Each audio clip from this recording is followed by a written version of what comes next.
We'll go deeper into that after this video.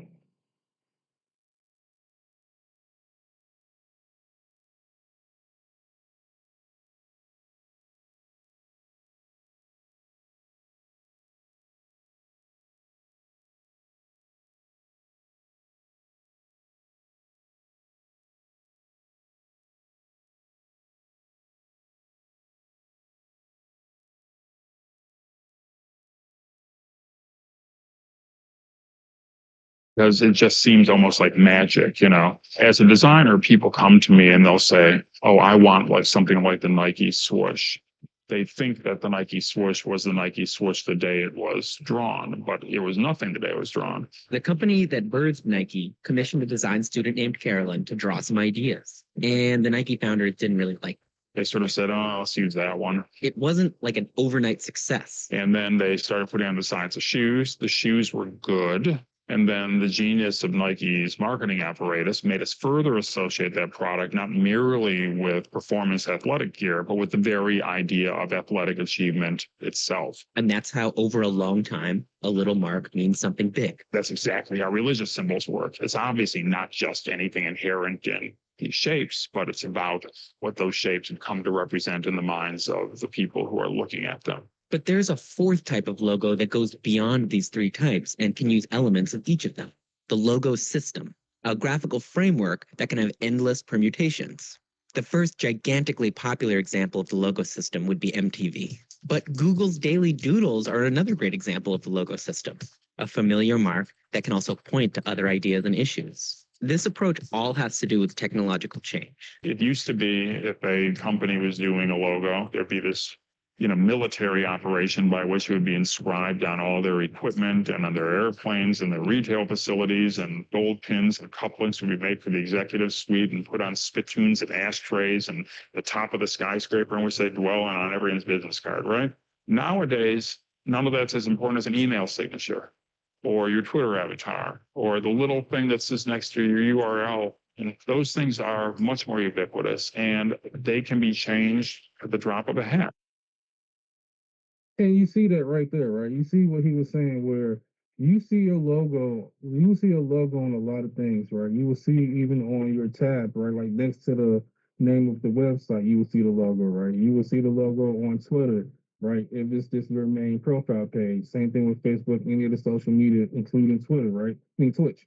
You're going to see your logo a lot. And that's something that I really want you to understand, because your logo means something to you. It means everything to your brand, because it's easily recognizable, and it's also easily marketable. Think about it, right?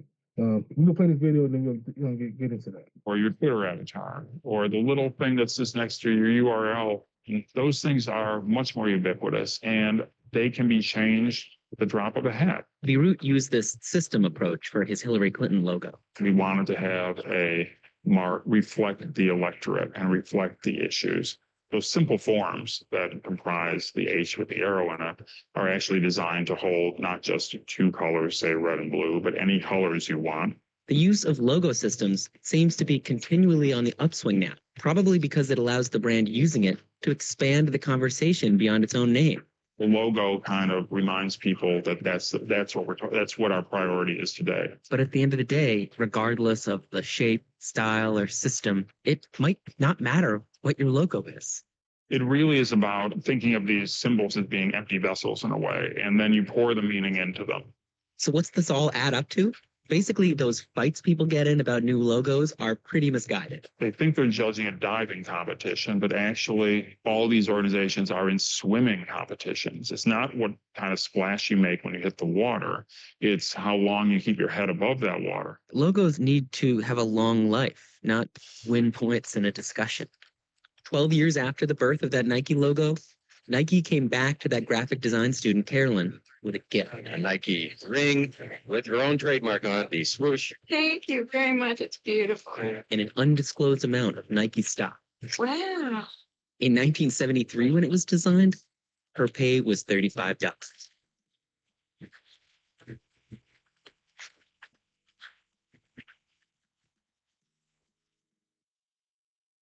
All right. And that was just a real quick video just explaining what logos are and what they can do, right? They can do a lot. Let's think about it real quick. Like, let's sit and really just think about it. I'm going to change my background. Just give me a second. Yeah, that's how we can like that. Just think about it. Like I said, the logo is easily accessible. It's the thing that you're going to see the most, right? On social media pages, like I said, even on the TAS's website, it's going to be the number one thing it is. It's also easily marketable.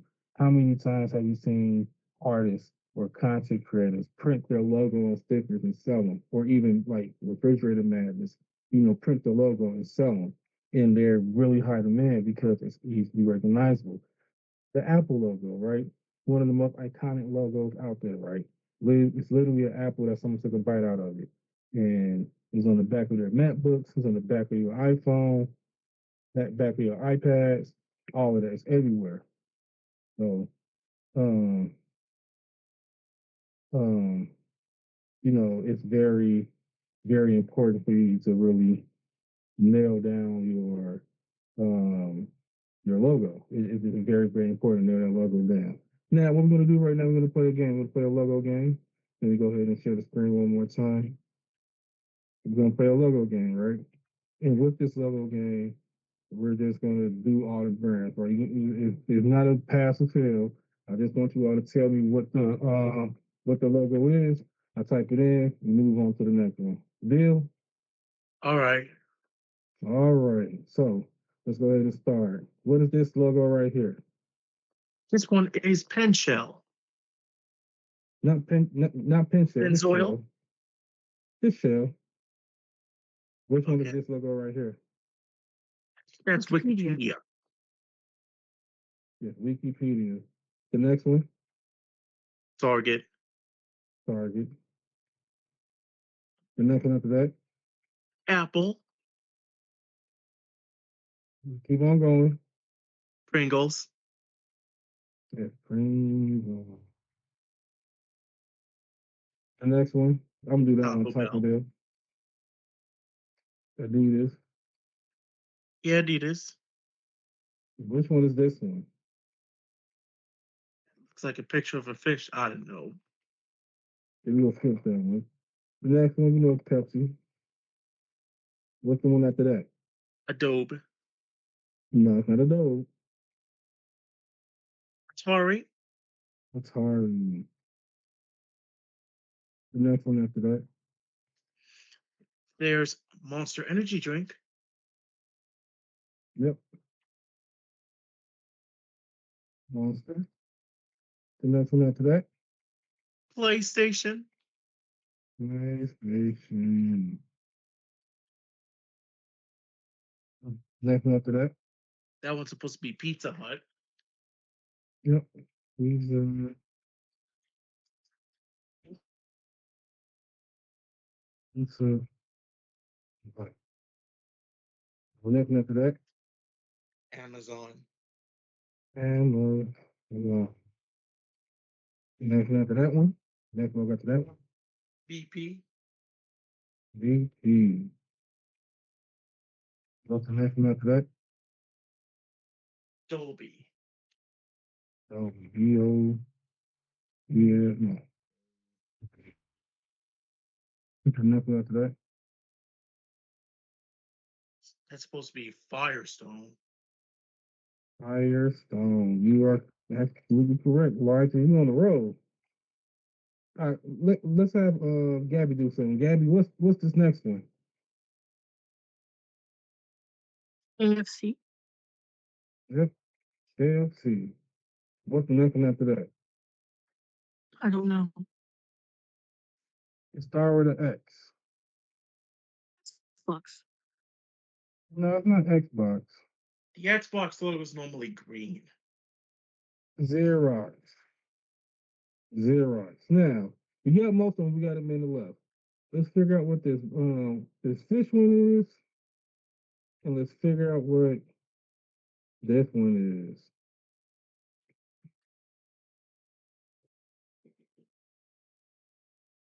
Access. Huh?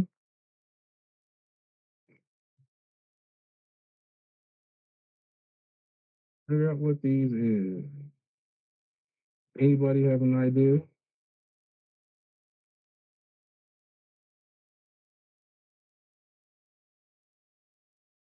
We'll see what it is. Yamaha. This one is Yamaha. And then the fish one. Let's see what the fish one is.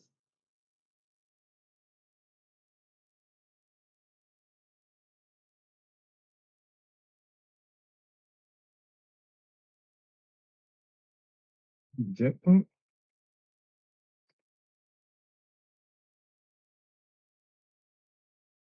Yep, jet pump. It was jet pump. Okay. So we did pretty good. We'll do another one soon. But first, I want to show you some examples of Twitch logos, right? Because this class is about how to become a Twitch streamer, how to become a streamer, period, right? And we're going to look at some content creative logos, right? So let's look at someone like Ninja, right?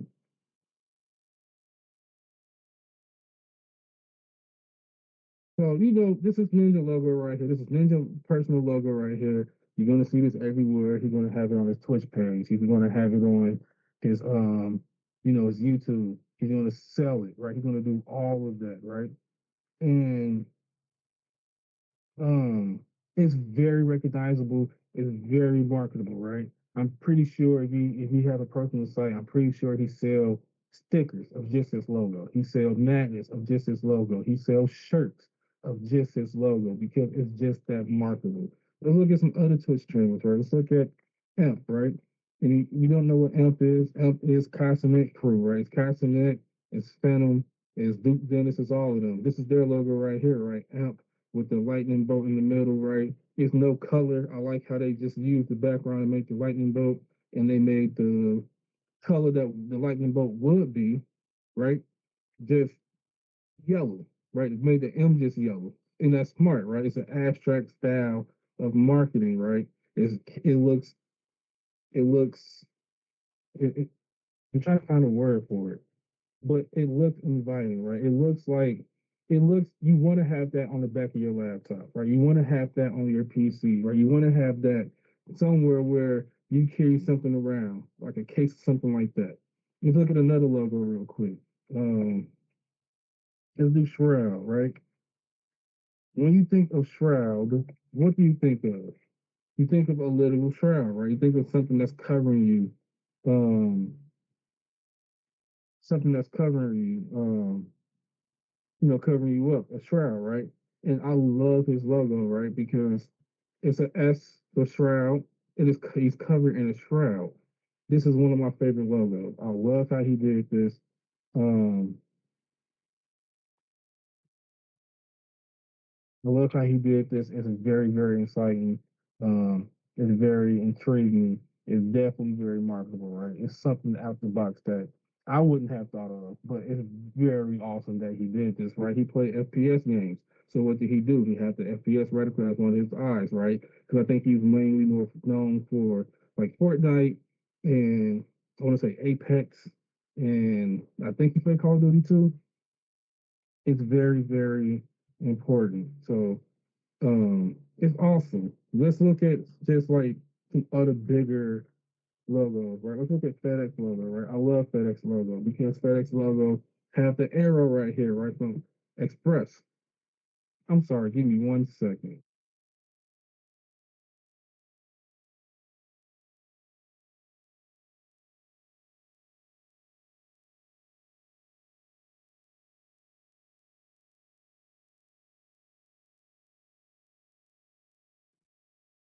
I'm sorry about that. But yes, the FedEx logo is awesome because we have sequencing logos too, right? Like the either X or Express, so it's going to get there to you quicker. Or something like the Amazon logo, right? Look at the Amazon logo, one of my favorites. Why? Because they deliver everything from A to Z, and it's a smiley face, right? A to Z. That's amazing. That's dope. When I tell people that, they don't realize that it's a secret in logos, right? You have a lot of secrets in logos, right?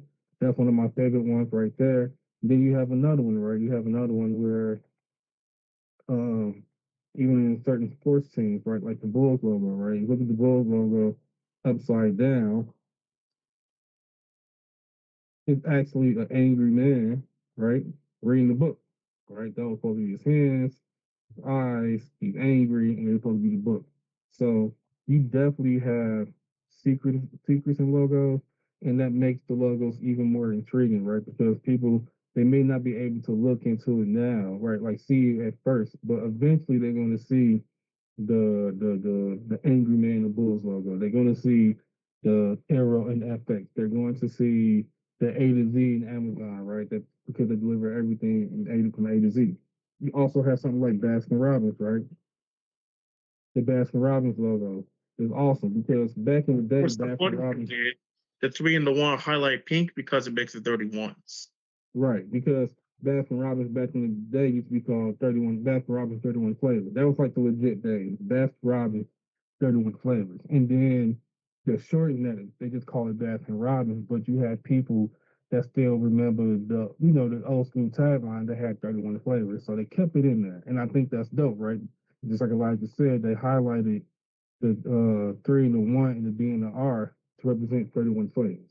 So you can see that logos are very, very important, right? It's very vital for you to have a great logo. Um, let me see. Give me 1 second. I think I have my logo. Give me 1 second. If I don't, then I just have to pull it back up. Okay. Yeah. Give me 1 second while I put my logo back up. But do you all have favorite logos, right? Do you all have a favorite logo that you love?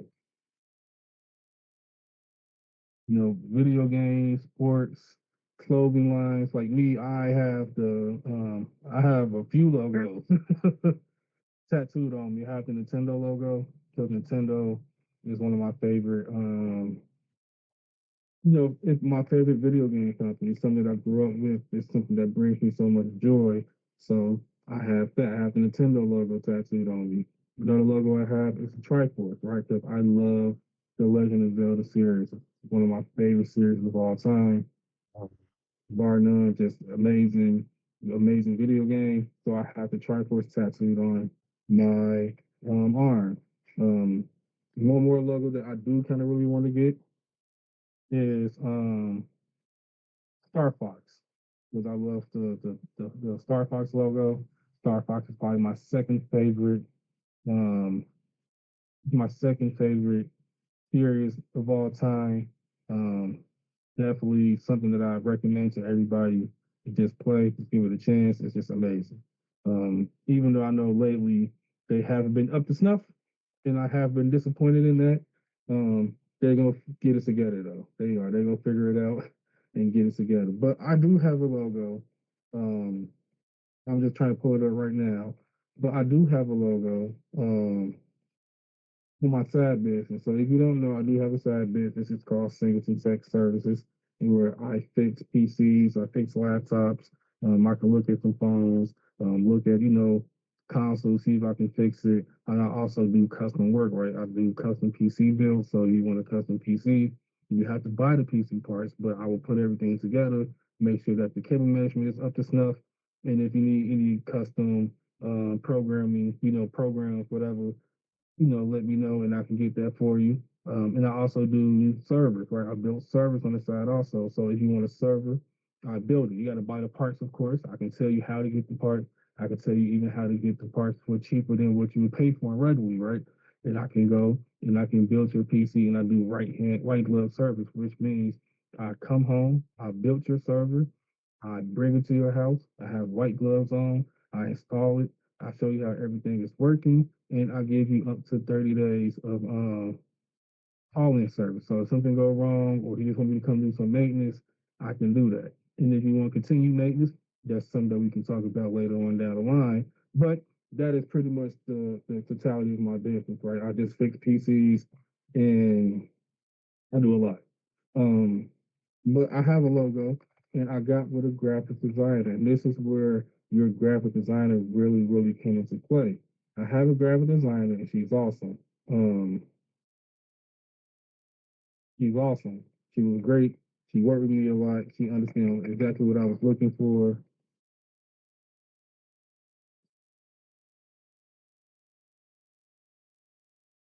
Yeah, she knew exactly what I was looking for. And we sat down and we worked together and we came up with the logo. Um, It took probably like about a month. I paid her, of course I paid her, made sure she was paid very well for her work. But the end product, I was very, very satisfied. Um, just give me 1 second. I'm just really trying to find a logo. I don't know why I don't have it on deck, but if I don't, I have a card that I can show you with my logo on there. So just give me a second.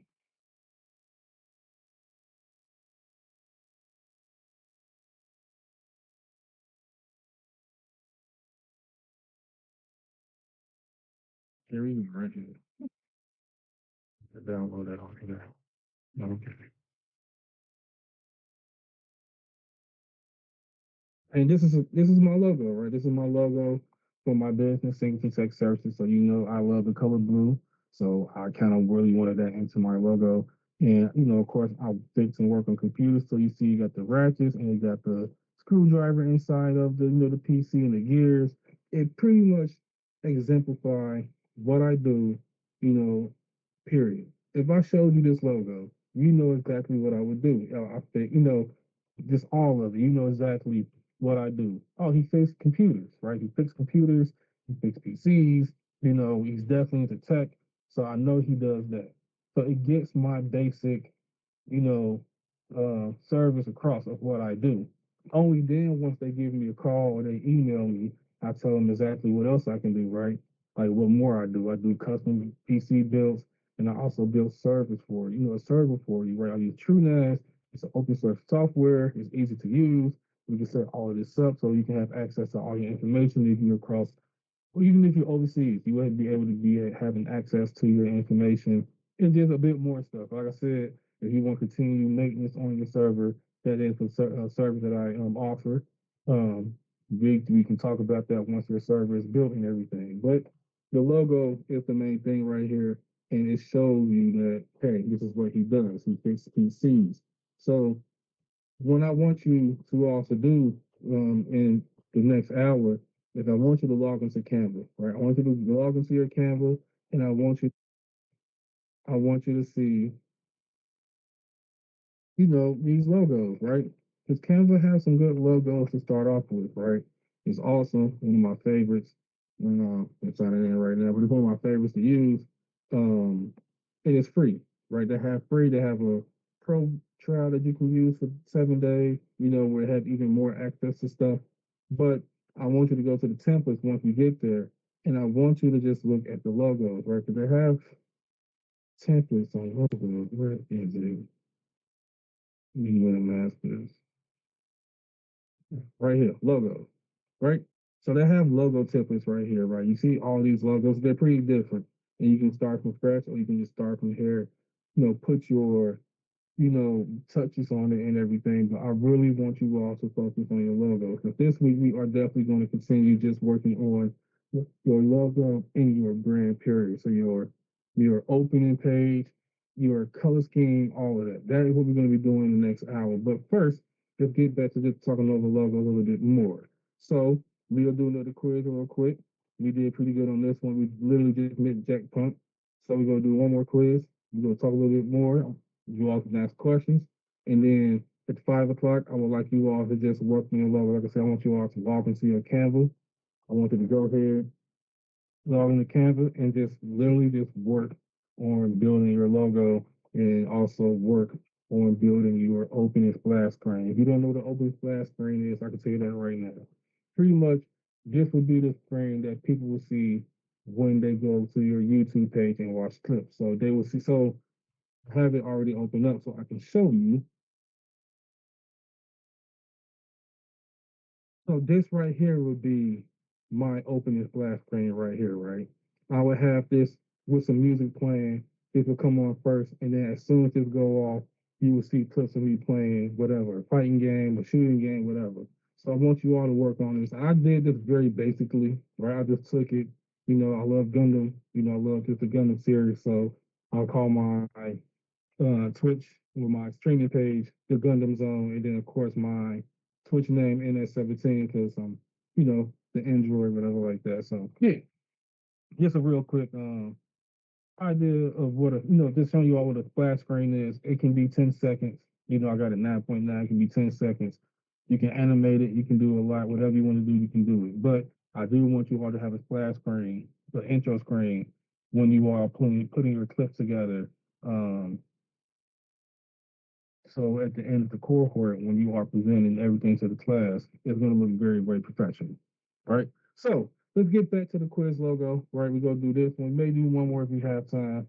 So let's go ahead and start it. Gabby, I want you to start off the logos first. I want you to do this first row, and then Elijah the second row. Then you all can take turns doing the last two rows. So Gabby, let's go ahead and get started. What is this logo right here? Starbucks. Starbucks. What's the next one? Microsoft. Not Microsoft, but what else? What do they make? Is of a W.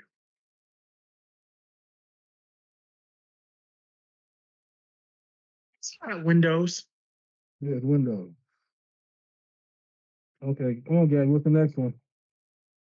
Google. Yes, Google. What's the next one? Snapchat. Snapchat. And then what is this one right here?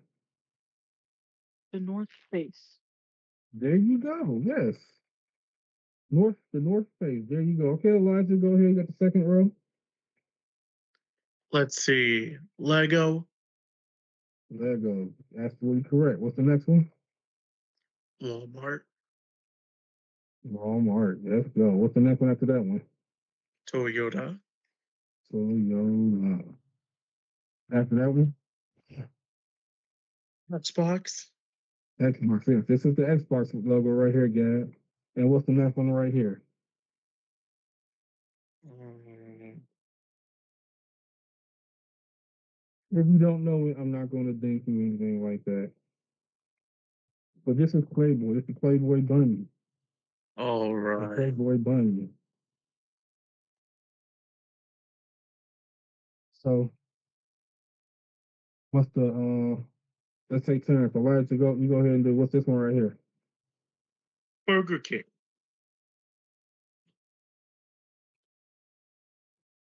Burger King. Gabby, what's the next one after that? Twitter.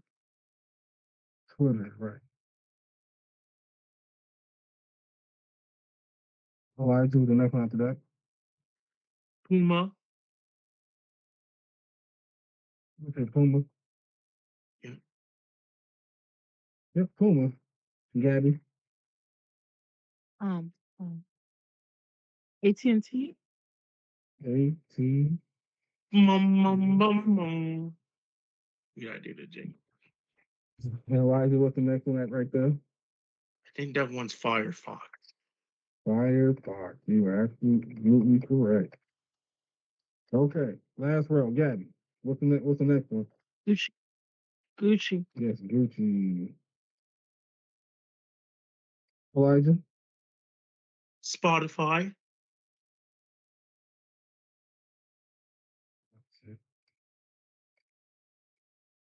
Spotify. Gabby, what's the next one? Beats. Beats. Beats by Dre. Now, what are these two right here? These two are going to be something. I'm gonna help you all out. I think that one, You Nestle. Nestle. no Skoda. That one is Skoda. It's a I car was talking business, an about the one overseas on car. the far end. That one's Nestle. Nestle. The Bird. There you go. Good job. Let's go. Let's go. We got time to do one more. But yes, this one I wasn't gonna thank you all because that's an overseas car brand, Skoda Audio. It's an overseas car brand. So you probably wouldn't see this logo over here, or if you did, it would be under a different name. But yeah, that one is hard. But yes, that is Nestle. It's Nestle. That is absolutely right. So we'll do one more, and then we'll play one more video, and then that'll be that. All right. So, but you see how powerful logos are, though? Like, you see how powerful logos are? The name don't even need to be right there, and you know what these logos are, right? Y'all have been doing a great job killing the logos, right? Like, y'all know what it is. And that's why just nailing your logo is very important because um yeah, it's very important because you want to be able to just show it, like just show the logo and they know what it is, right? So Elijah, I don't even want to have you talk. So let's say you would implement your initials EL, right? Because Elijah Laurie, you initiate EL into your logo. You want it to be so people see the L, right? Because that'd be kind of dope, right? L, right? EL. You want people to see that so they know exactly who you are and what you do, right? Gabby, same thing for you. You want your logo to stand out. So whatever your logo is going to be, whatever your Twitch name is going to be, you want to implement that. You want to implement that. Um, implement your Twitch name into your logo so when people see, they know exactly who you are. So it's very important to just get that logo down. And when we do this, like in the next hour, when you all start working on your logo, I'm not looking for you all to be professional. No, that's something that will happen down the line. But I do want you all to work on getting that as an idea. So when you do meet with a graphic designer and you do pay the graphic designer that money, and you can tell them the idea of what you're trying to do, they can knock it out the park, right? And this is where your graphic designer will come into play, right? Because they're going to be the ones that's going to help create your logo. They're going to be the one to help create the feel, right? The feel of your logo. I mean the feel of your channel, right? I'm sorry, your logo too, but the feel of your channel. That's what you want your logo to come across as. So let's go ahead and start this quiz. Uh, Elijah, you got the first row this time. Gab, you got the second row. Let's go ahead and get started. So Elijah, what's this one right here? That's McDonald's. Right, McDonald's, right? Ba, ba, ba, ba. Let's see. Okay, what's the next one? Instagram. Yes, sir.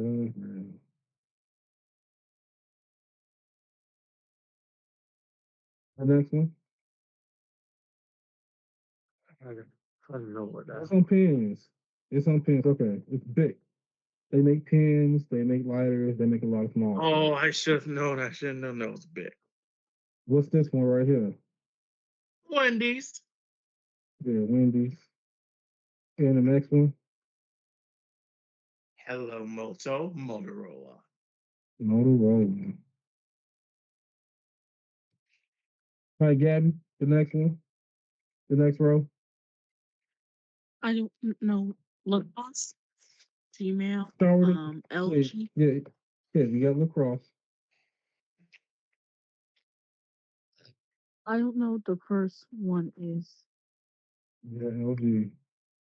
The first one, they make camera film. Start with a K. Probably before your time, that's fine. Kodak, they make the film. What's this one right here? The two C's. What's that one? No, And then this one is Lacoste. on that wrong. Sorry.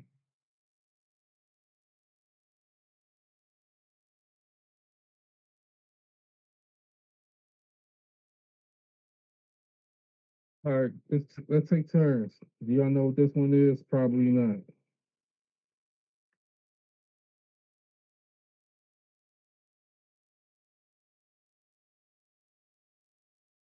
You want to say Black Star?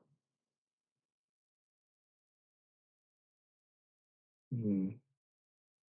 Converse? Yep, Converse. Okay. The next one. Let's do the next one. Elijah, what's the next one?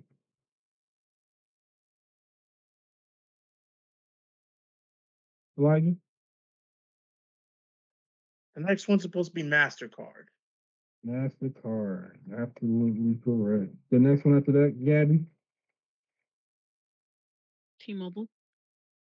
Yes, I T-Mobile. What's this one right here? Elijah? think that's supposed to be. It's not Blue Cross Blue Shield of Illinois. Let's see. I don't think that's what that is. Oh wait, that was It's the Barclays. Barclay Bird. Yeah, it's the Barclay Bird. I I get confused. Either it's Blue Cross or Barclays. I I'm get gonna skip that one. The green one right here with the K is Nor. That's the season. What's the next one after Nor? Gatorade. Gatorade. What's these two right here? What's this one right here, Gabby? Tide. Tide. And then this one right here is Bacardi. Now I think that one is Suzuki.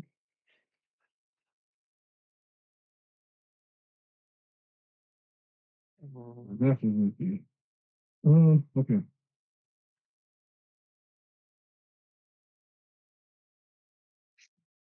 Mr. Hansa, they. I want to expect y'all to know that one. I wouldn't. Okay, Barclays. I don't know why they didn't put that one in. See, in Lufthansa. Lufthansa is a brand that kind of just deals with like airports, kind of.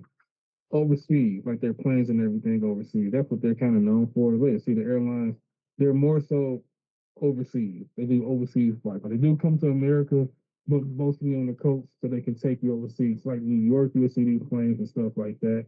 Barclays is a bank. You know the Barclays Arena or the Barclays Center in Brooklyn, New York. That's where the Brooklyn Nets play. But that's what they deal with. They're a bank. And then Seats, I actually don't know what Seat is. Yeah, I actually don't know what Seats is. So that's something that you gotta, we can look into later. But y'all did great. We have done three logos, right? We have done three logo quizzes. And for the most part, you got all of them. It's like a 95%, 95%. I know they say 85, but with all of them together, we have got most of them. You know, the ones that you didn't get are things that's overseas that you wouldn't have no idea about. But still, the fact remains that logos remain very, very powerful, right? They're extremely powerful, and it's definitely something that you need for your brand. Now, this is what I'm going to do. I'm going to play one more video, right? I'm going to play one more video, and then in that time, after that, I'm just going to tell you all to log into Canva, and then from there, I just want you all to pretty much just work at that, right? I just want you all to work on your brand. So I want you all to work on your logo, and if you have time, you can work on your splash screen. Now you went over what is your splash screen. It's the screen that they see that people will see when they first click on one of your highlight videos. They're gonna see that, or even when you click on um like your Twitch, right? If they're there in the beginning, right, of your Twitch stream, when you start a Twitch stream, that is the page they're going to see. They're going to see that. And it's easy to do it through Canva. And I'm going to just show you how to do that afterwards. I think they took my, okay, here we go. It's right here. Whew. All right. So I'll play this video. It's pretty much just the 13 golden rules of logo design. I'm not going to play all of them, but I am going to play the first few, and it's very important. I think it will help you on your way to make the logo. So let's play this video, and then afterwards, so I'm going to talk a little bit more, and then I'll say the second hour, I'm going to leave you all to just work on your logo. And if you need help, you can just, ring me on here. I'm not going nowhere. I'm going to be here. And be like, hey, I need some help. And I can help you out the best I can. So let's play this video, and we're going to go ahead and get started.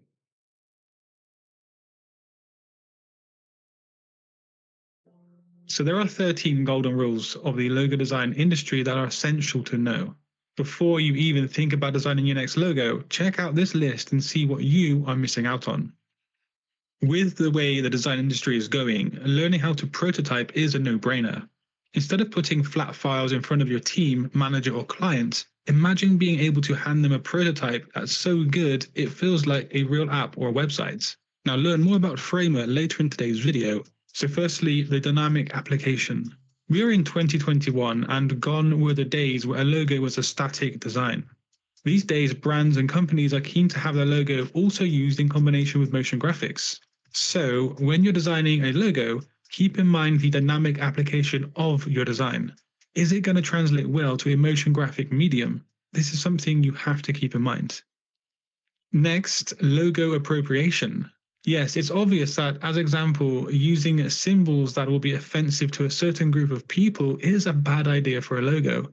But going a little bit deeper than that, as designers, we need to make sure the logo is appropriate for the brand and also the target market in every single way. And it should just be appropriate to the brand's message. Golden rule number 3 is to make sure you send your client a questionnaire in the early stages of your project. Your questionnaire doesn't need to have reams and reams of questions. You just need the essentials, such as things like, what makes your business different to your competitors? Who are you here for? And what do you offer your customers? And of course, so on. There are a few questions like this that you should have in there. So it's vastly important to aim to design a logo that is different. The differences don't need to be hugely drastic, but the logo is the brand's face in their respective industry, and so it does need to stand out in a crowd of similar faces. Golden rule number 5 is that the logo shouldn't be too literal. An example here is a light bulb for an electrical company.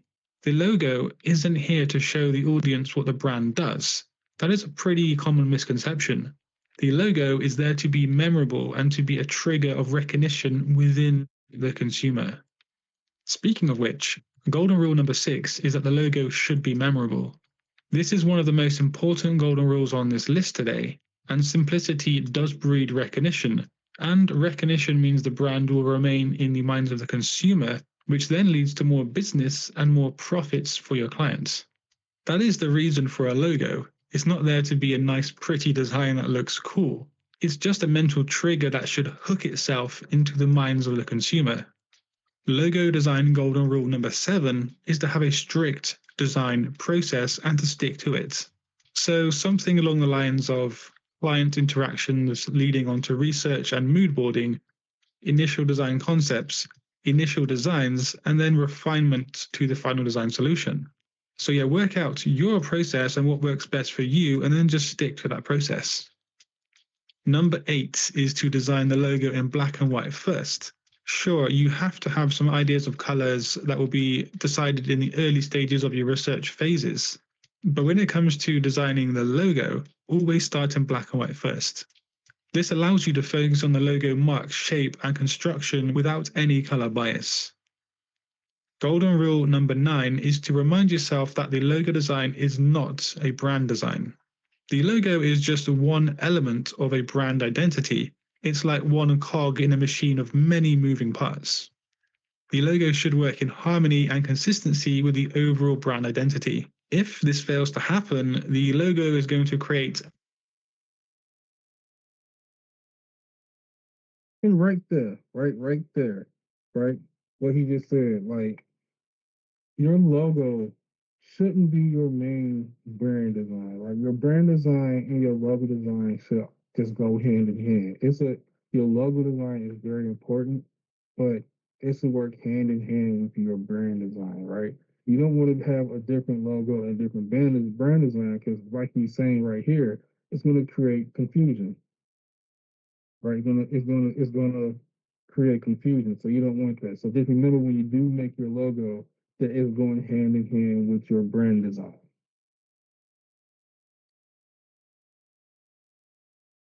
Mass confusion within the target market, and the entire identity won't function anymore. Rule number 10 is to get a second opinion.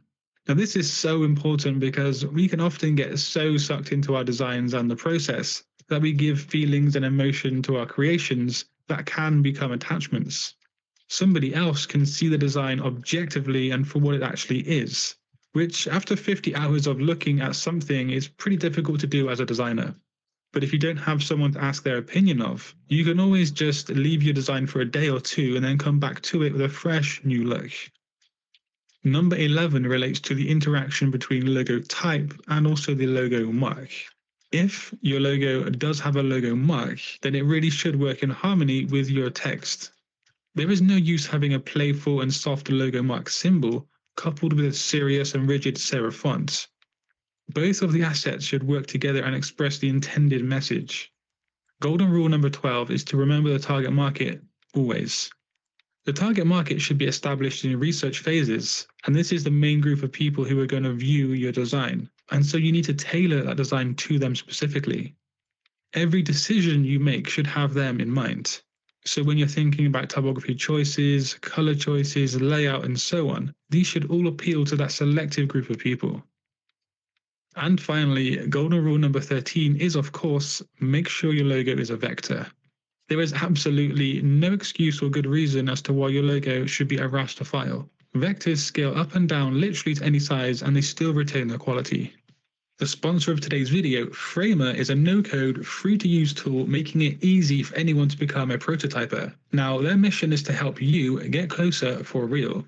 Create your own smart components complete with multiple states without any code, as well as drop in pre-built components with the insert menu and make your own delightful custom animations 100% visually. So in just a couple of hours, you could have a new skill that helps you stand out from the crowd. Sign up to Framer for free at framer.com/Satori Graphics. And our link is down in the description box below. If you want to learn more about logo designing, do click a video on screen. And until next time, guys, design your future today. Peace.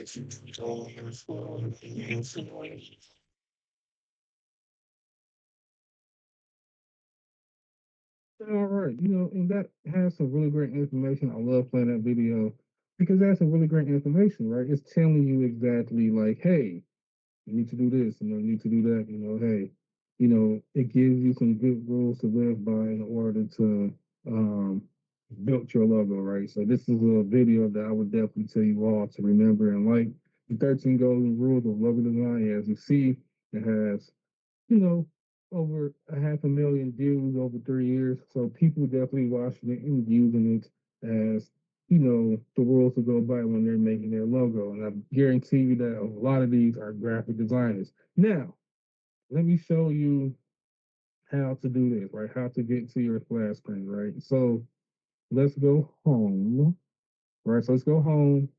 And then what you're going to do, you're going to do like a video, right? So you're going to see your video and you can pick which one you would like, right? Which video do you want to do? Like a social media interview, the social media video, presentation video, custom size, website. They got all these different videos, right? So you would pick one. I'm trying to see where I count this one at. This is definitely a video.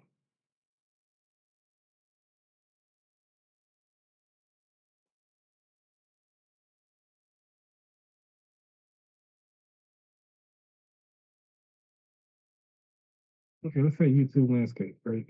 That's fine. We'll use this. Let's YouTube landscape. Right. That's exactly what it is. So it's YouTube landscape, and then you just pick one of these, right? You see, I picked that one. You can pick something like this right here. You see, they all have different animation. And you would pretty much just pick it.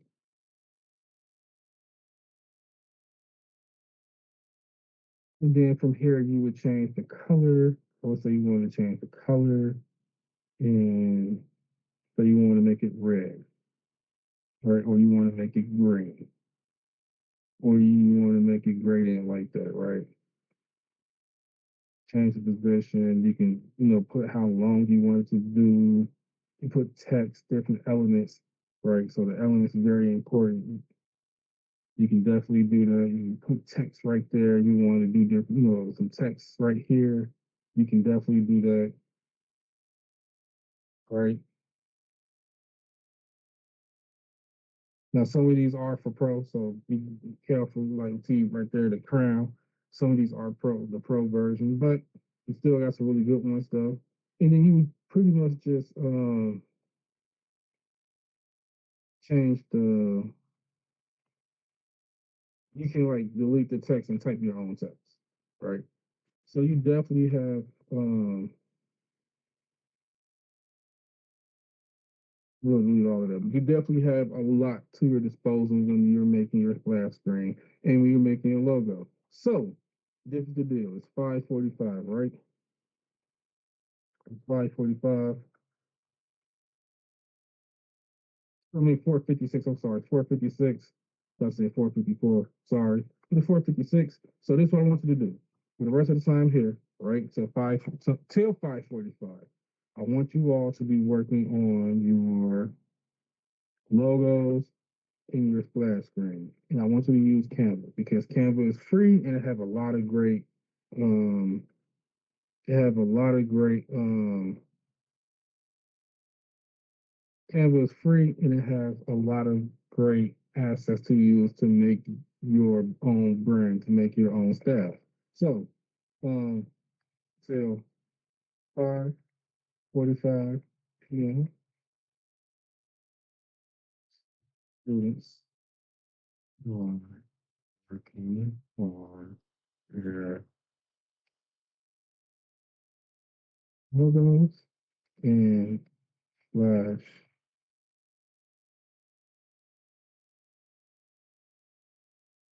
friends for my brand. If you need help, please let me.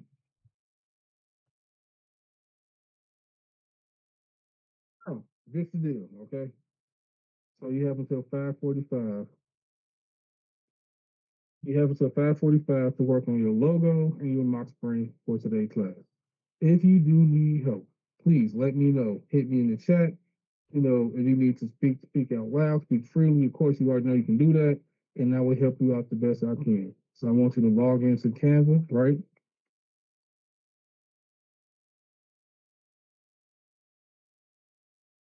want you to log into Canva, and if you don't have a Canva account, go ahead and create one. It's free. It's free. So go ahead and use one on Canva. So Elijah, Gabby, you want to go ahead and start doing that. And if you need help, please let me know. I'm going to put my mic on mute, but I will be able to hear you. And if I can't hear you or something's going on, just put it in the chat and I will help you. I will definitely help you no matter what. So go ahead and get started.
5 more minutes. I'm gonna give you 5 more minutes, and then we're gonna go ahead and wrap up.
All right, class. It is 5:45. It is about that time.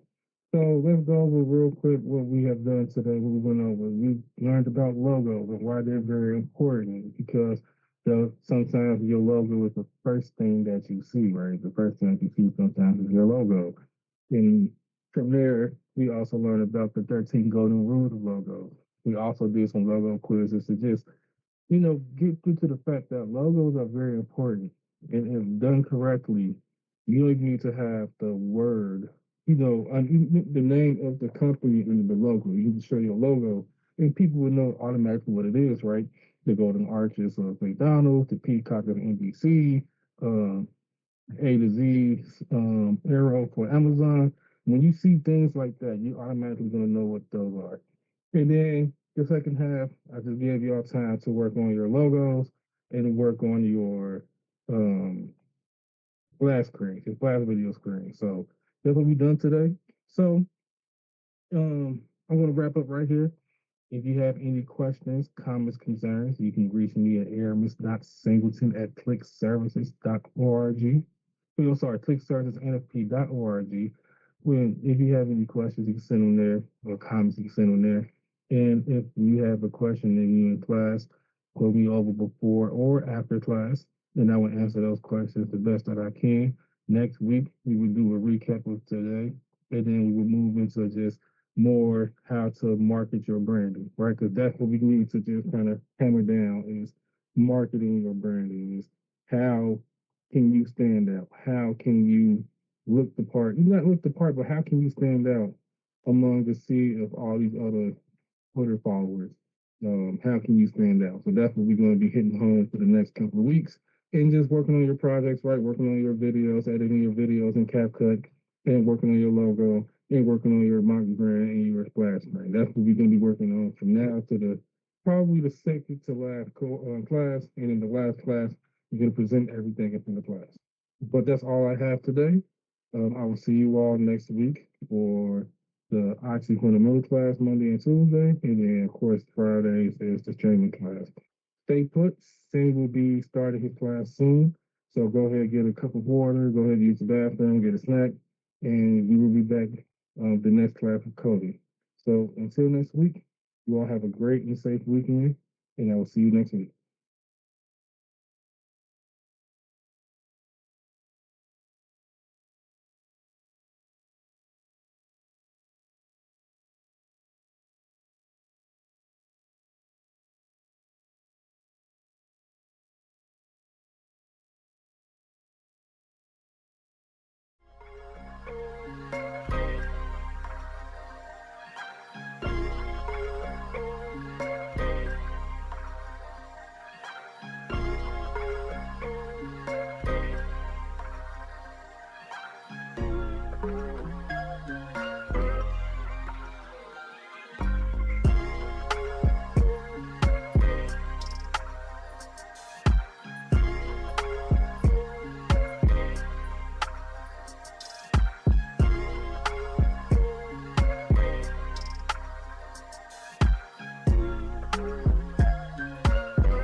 just unmute it from. Well, unmute it too. So. Oh, bro. Yeah. Hello? Hey, Sammy.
Hello?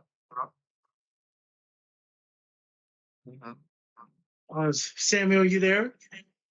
Yeah, I'm here. That's a lot of No, because I have this. Stuff. Oh, then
two different things. One of them is a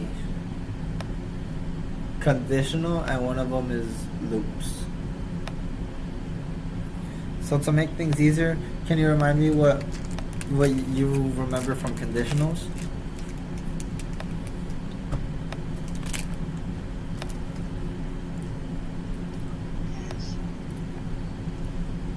In your own words. Okay.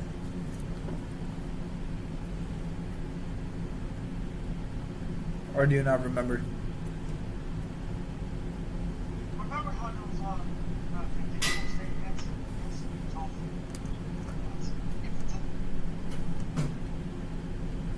If it's an idea where one follows the other, or one Slightly. I mean, yes, one follows the other. it's like following one. But I mean, I'm looking for more of like a specific answer. Oh, So, how do we? Do you remember if, else, and alifs? yes, I remember those. Can you remind me what those are?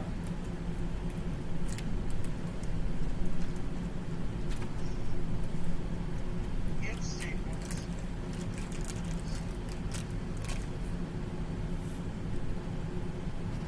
If you're the if statement, the product code, it follows a block of code that condition. A block of code that's true. What if something's false?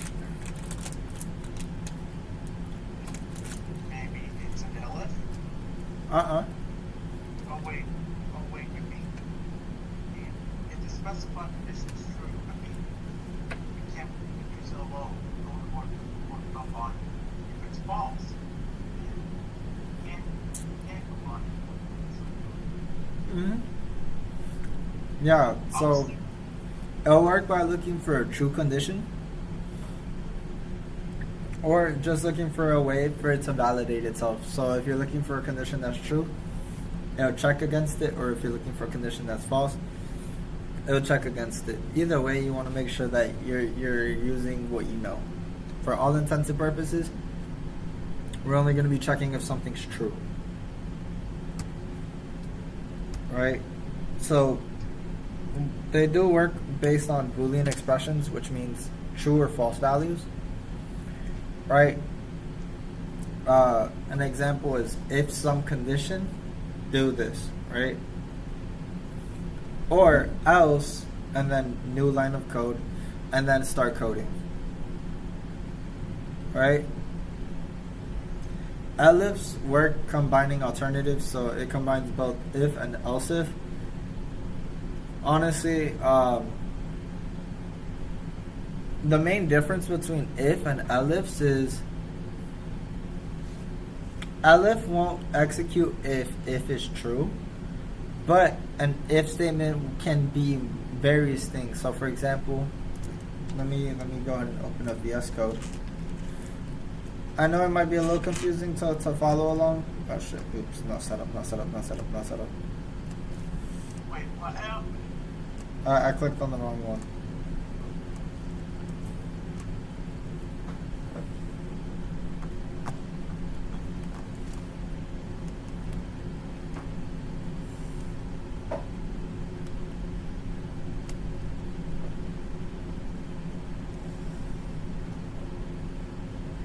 So, what ends up happening is, there we go.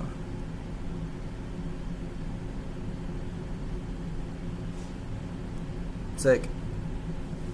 So what will happen is, let's just say,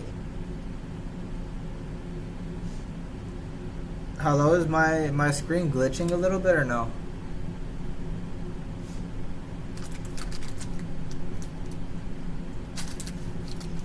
Elijah? I still remember this assignment. Exactly, yeah. It was the one that we worked on last week, which we'll get something new this week.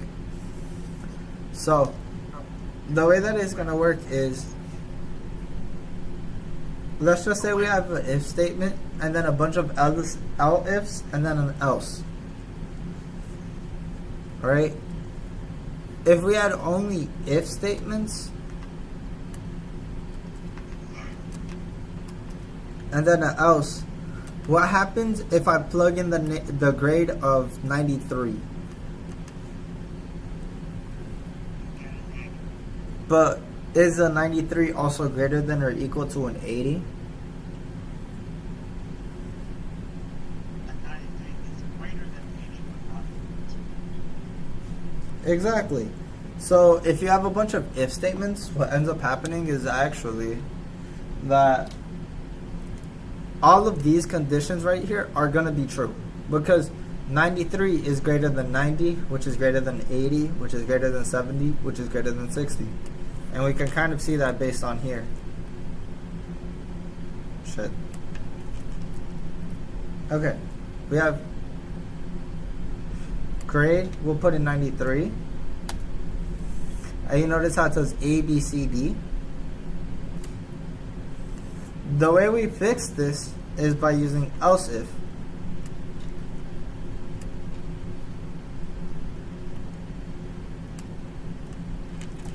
Right? So it'll work by if this is true, go. Else, if this is true, then do this. Right? So let's try it again. 93, it only prints out A. You see that?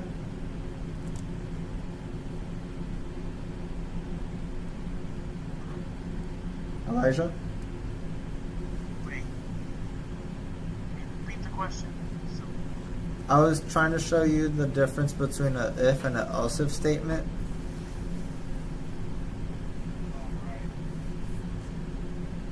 So an example is if the grade is greater than 90, you're going to print it. So here, we'll do two ifs and then two else ifs.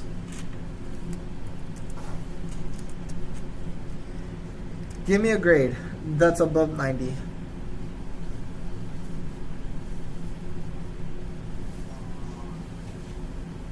How about 97? Okay. So what grade should it be output as?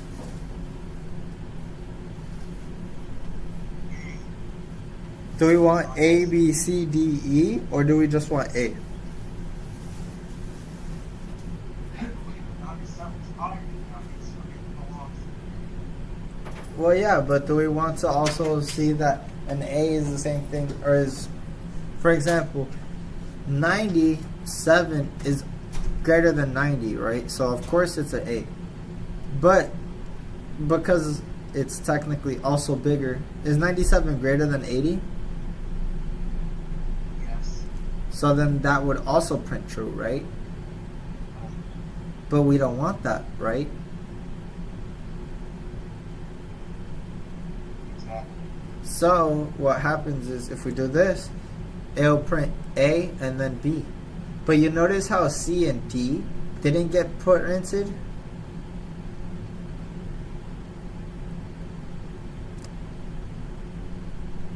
Elijah? Let's see. Guess the number. No. Don't pay attention to that part. I'm honestly just gonna. Wait.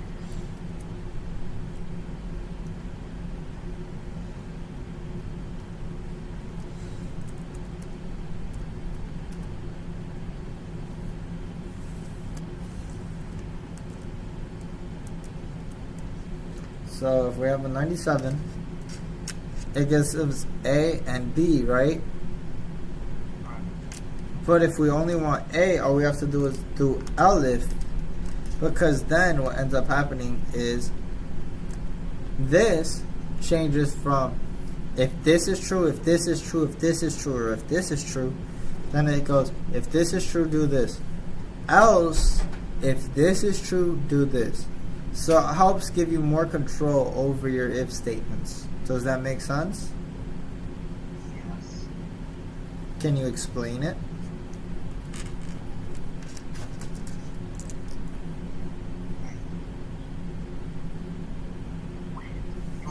attention to what's at the bottom. Or wait. No, explain what I just explained to you.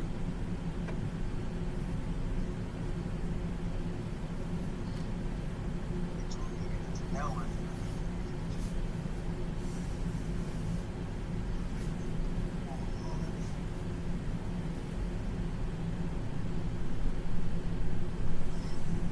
You can explain it to me again.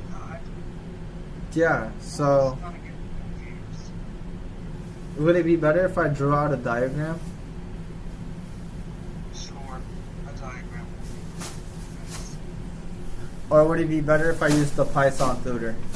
Like, do you want to see a diagram where I draw it, or do you want to see what goes on behind in the machine? Draw a diagram. Okay.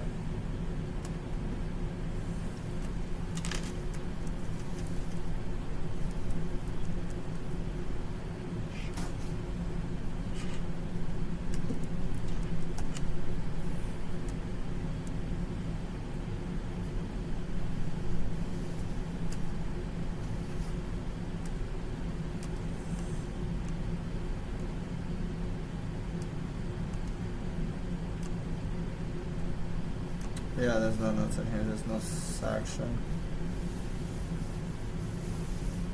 Yeah, okay, here. Decide later. So, here we'll have our if statement.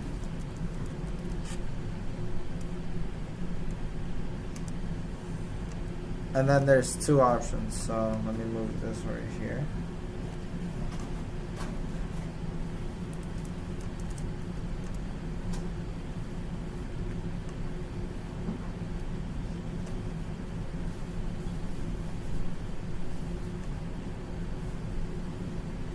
So then it's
so let me do this assumption. Actually, let me do.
Okay.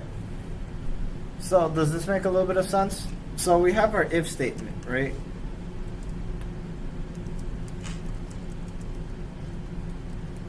Takes in 97, right? Yes. So our two options, right? Let me do else if and then if.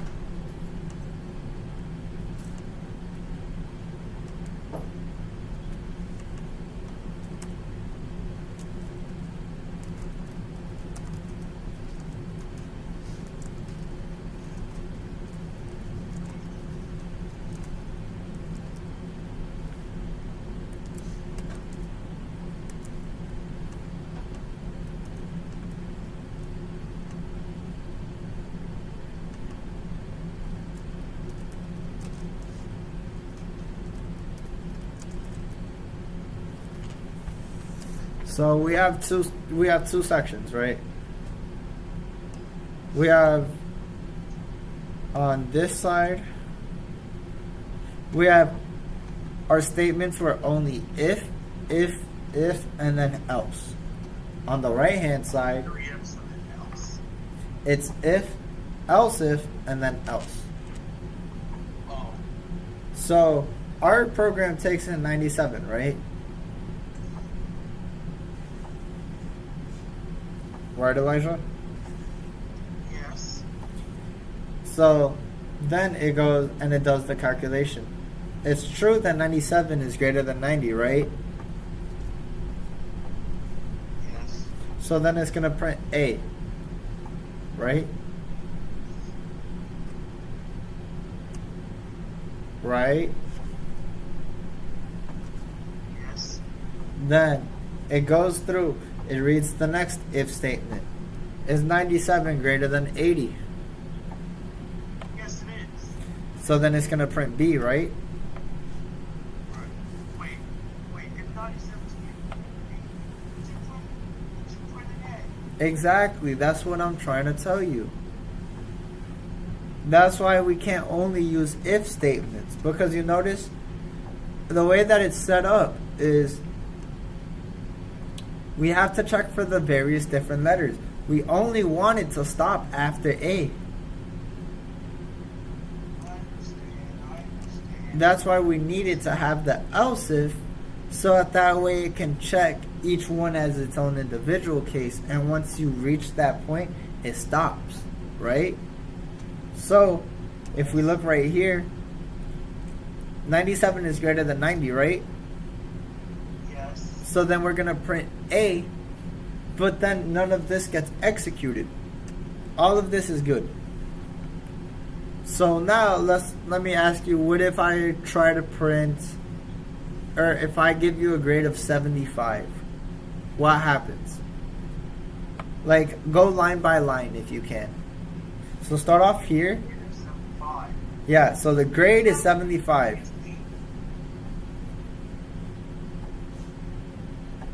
Go to line 16. If you gave me a 75, I'm gonna get a C. Well, yeah, but I'm asking you, go line by line. Act as if you're the computer and this is your line of code. So grade is equal to 75. Right? What is grade in our case? Right there. Alright, what? What does grade equal?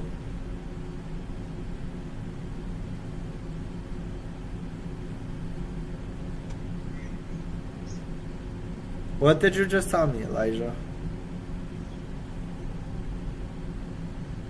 Starts with the 7.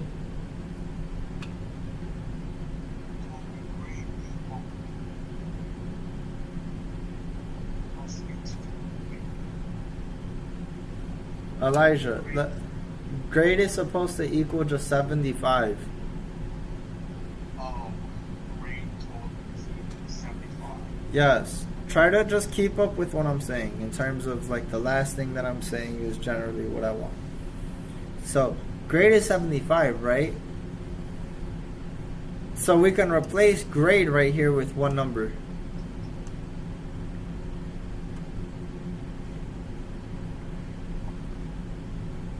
What can we replace grade with?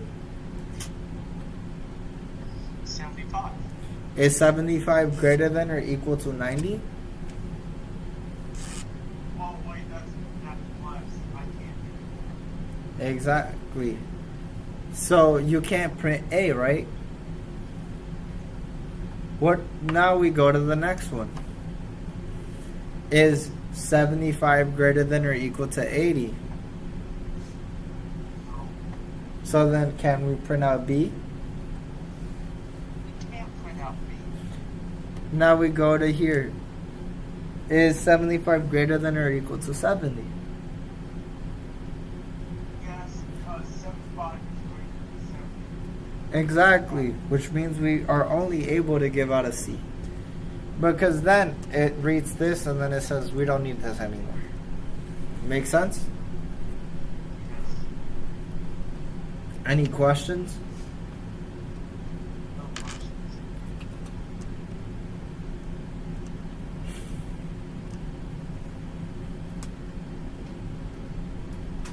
Now we have loops. Can you go ahead and read out what for loops are? Repeating a block of code, a fixed number of times. The syntax for it is for some variable and some iterable number. So what that means is like for Sam in range of 10 or for number in range of 10. We're going to print out the number. So how does that work?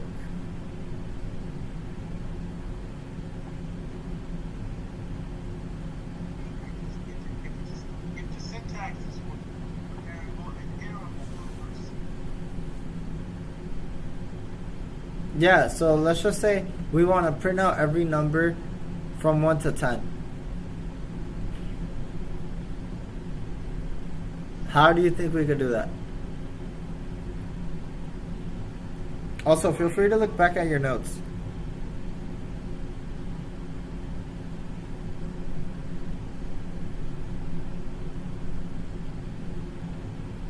see, if I was you, I'd say that.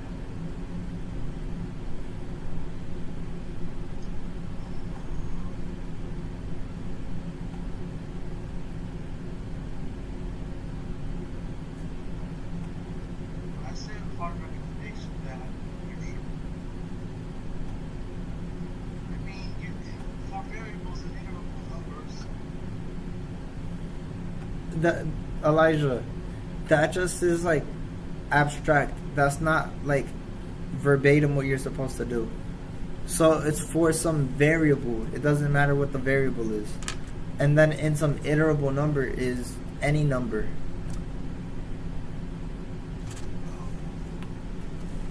Does that make sense? yes, So if I were to say for number in range of 10, what does that mean? it's a fixed number of times you have to do it for. Yeah, how many times? What's the range? 10. Good job. What's our variable? It's not variable. There is a variable. 1. No. Well, yes but no. What for what in range of 10? 2. No. That's not a number. Well, actually here, we'll make it easy.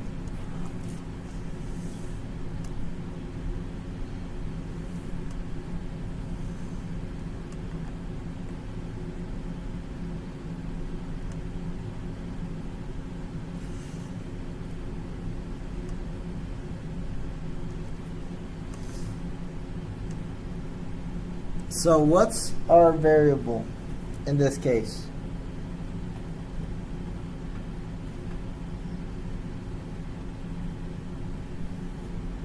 If I is in range, I is going to be in range. So here, let's start off easy. What's our iterable number? Or how many times are we running this code? 10. Which means our variable is what? What's changing?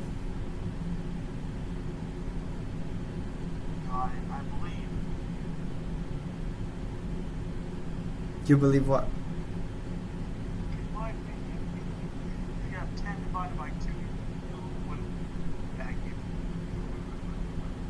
you. You're overcomplicating it. Where are you getting the 2 from? Elijah, you look at the structure. Look at the structure that I have up here. 4. Repeat after me. 4. What's this right here?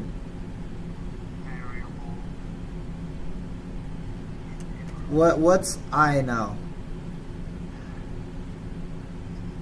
What? I now 10. No. What did we just say? 4. For what, Elijah? 4.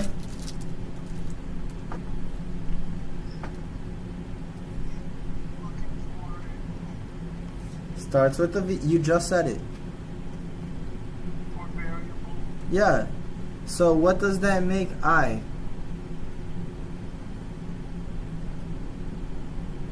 Makes it a. Yeah. And then this is our iterable. All this is doing is just printing out the number.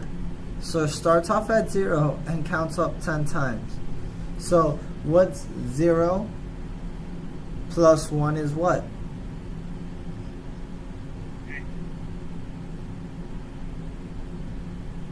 What? 0 plus 1. Plus 1 equals 2.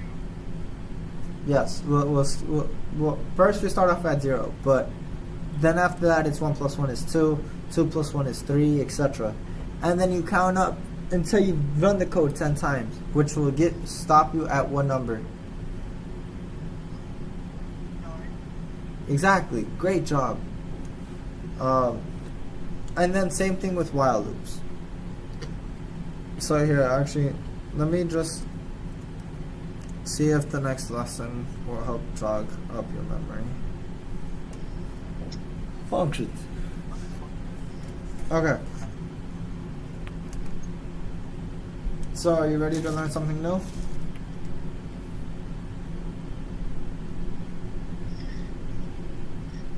Functions. Yeah, are you ready to learn something new? Yes. Sick. So, functions. These are the very basic building blocks of building functional code. What they are is a way for you to reference a specific set of code. Right? Calling functions will execute the code that's under it. So think of it like this. Functions are like babies. Right?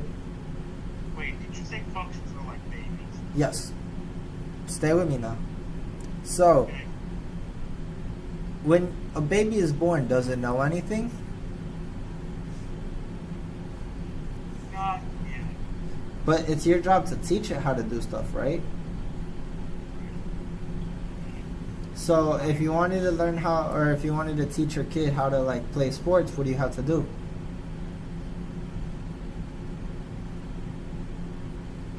Call functions so we can execute it. Right? Yeah, don't worry about the code right now. I'm trying to help get you the idea of what functions are. How do you get a baby to eventually, at some point, learn how to play sports? Very, very simple. You practice, right? Yes. And then practicing does what? Skills. Exactly. Just like functions, functions are things that you code. You can kind of tell it what to do, and it will do it. And the way that you actually call your function is by calling its name. Similarly, if I say, Elijah, can you pass me a pen? And you're right next to a pen. If I ask you to pass me a pen, and then you pass me a pen, right? The function is successful in our case, right? I have the pen now. So the way that you call a function is by doing what?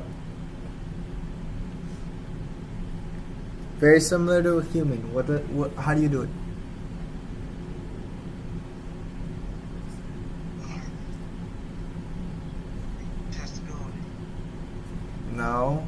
Elijah, you're just guessing on the screen.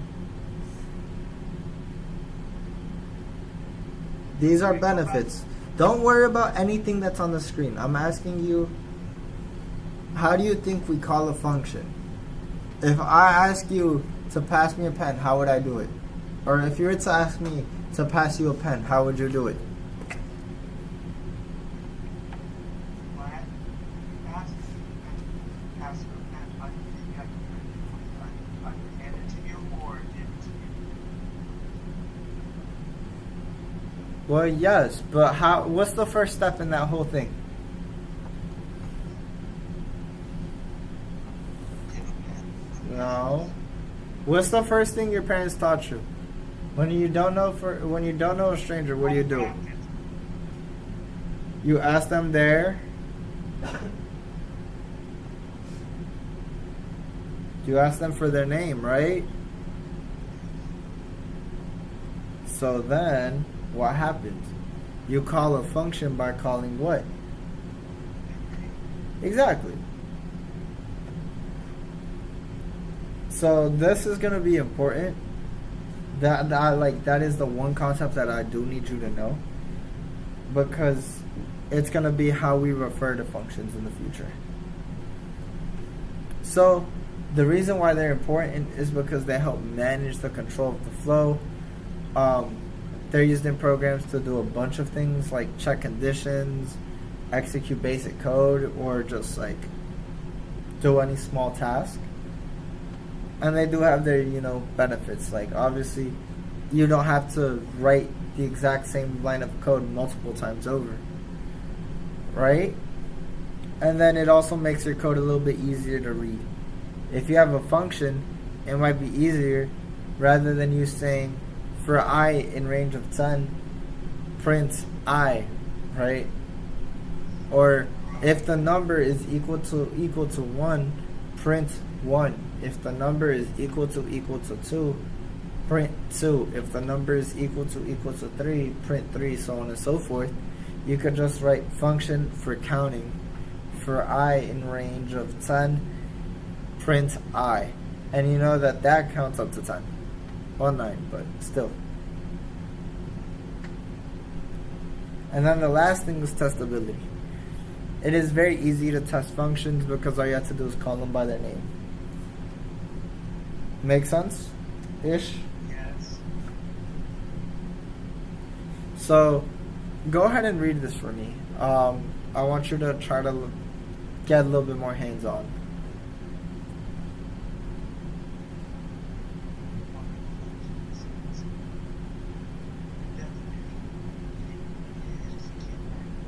Defines a function. A function name choosing meaningful names. Which are arguments. The input function. Indentation. So we blocks of code. The return statement. Optional output from export. Input still goes in here. Make sense? So, let me explain it. The way that you're going to do it is as follows. You're going to have def. And similar to a function, or similar to anything, you have some name that you're going to name. So, if I say def glasses, right? I know that I'm talking about my glasses. If I say def control, I'm talking about the control of a TV, right? Yes. So now what you want to do is obviously choose a meaningful name, something that's related to it. So what's an example of counting to 10? How would you name it?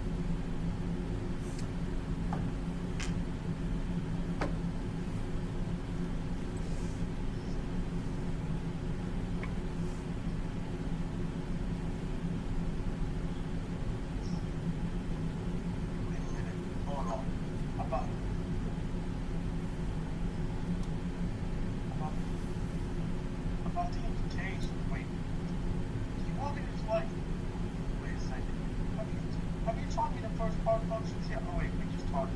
Exactly. And I'm just asking you, if I wanted to or create a function that counts to 10, what would I name it? 9. No. If you want to create a function that counts from 1 to 10, And I want to call that function, what do you think I should call it?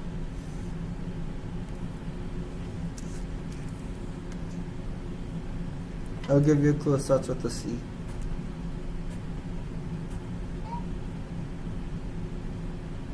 about the next part, I had no idea.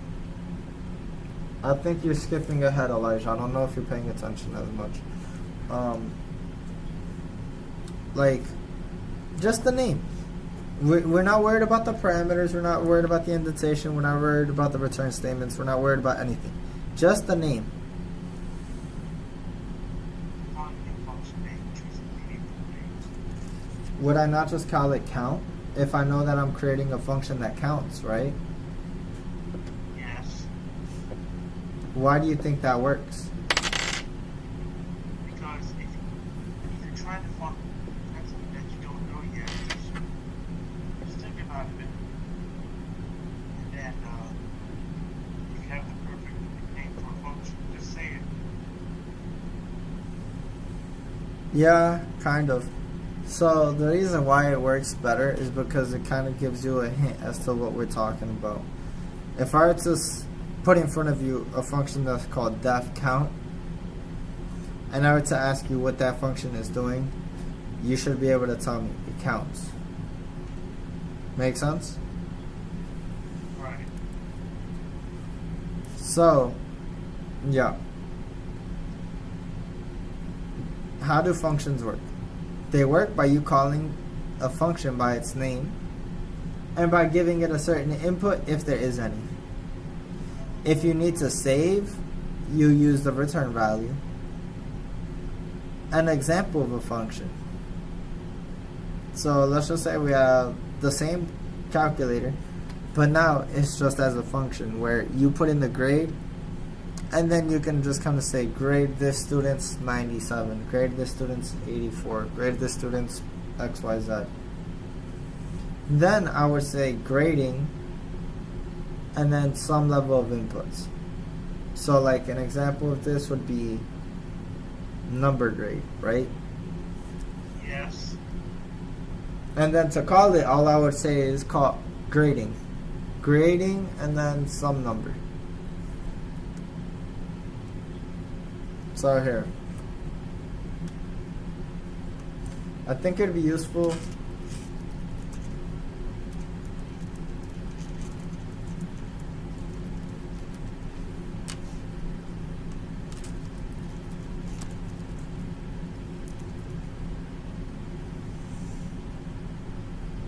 Apparently, I have this. here.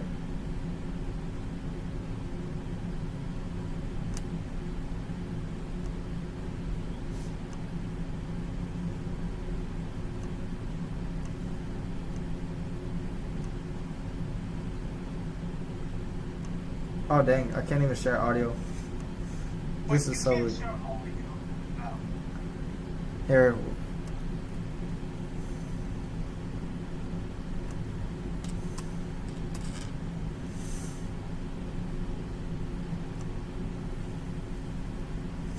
So here, look it. You have def right here to define. Then you have your function name and then a list of parameters. Then your statements are going to go in here, or your code is going to go in here. And then you're going to return or save or do whatever to return that expression. Make sense? Yes. So an example of a simple function is this. Define fun print welcome to GFG. Alright? So if we run this code,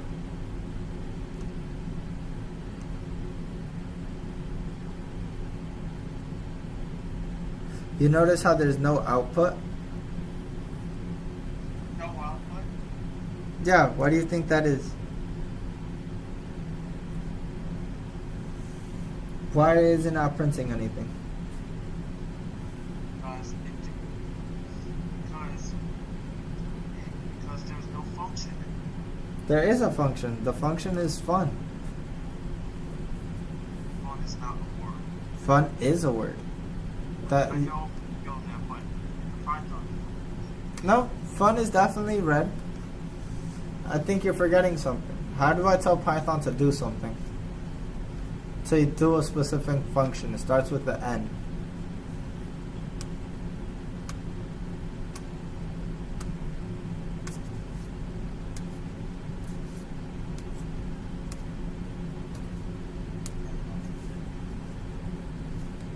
You have to call it by its. calls by its name. Exactly. And what's the name of our function? Our name of our function is fun. Exactly. Good job, Elijah. I'm proud of you. So notice how we're not calling the fun anywhere here. Right. But if we look down here, where do we call it?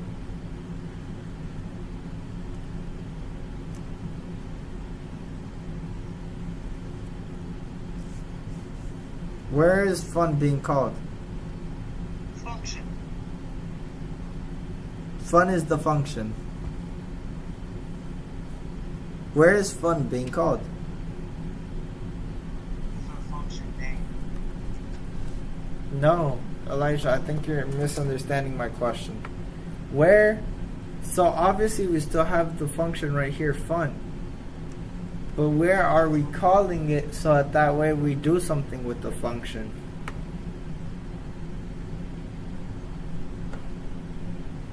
Wait a second.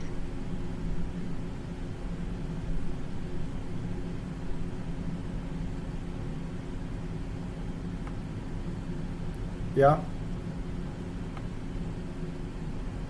Only def function Python is fun. Wait a second. You remember what I asked you earlier? We have to call it by its. Name. And where is that? Where is its name? Where are we calling it? Right here. It's driver code. Yes, this part right here, right? Oh, okay.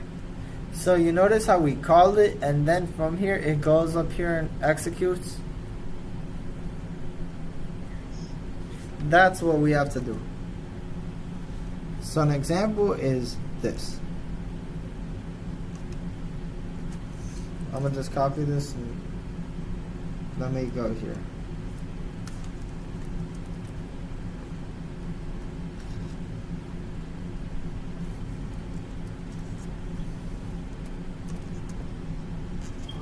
So ready? So we have some function, add number 1 and add number 2. And it adds two numbers and then returns the sum of those two numbers. If I were to just tell you what does the function add do, what do you think it does?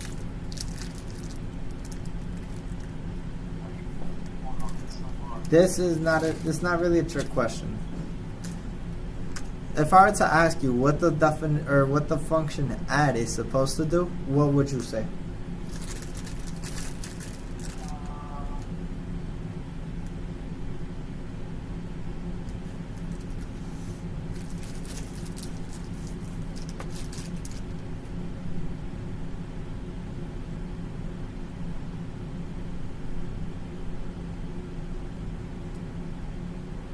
Would you not say that it just adds two numbers together? Oh yeah, that's right. Like, you have to add two numbers together to get Yeah. the trick. Elijah, I think you're overthinking everything I'm saying. I just want you to think about it very simplistically. If I ask you a question, I'm not trying to trick you, okay? So, all the way down here, it skips all of this code because we're not needing it. Once we define our function, we have to give two numbers. Number 1 is going to equal 5, and number 2 is going to be 15. And then that's saved right there in the computer. Do you see that? Yes. What's number 1? 5. What's number 2? 15. If I were to add those two numbers, what do you think we should get? Exactly. So then we go and we call our function, which adds number 1 and number 2. So now we have, okay, number 1 is here, number 2 is right here. So then we go to right here, which is number 3 is equal to number 1 plus number 2. What's number 1 again?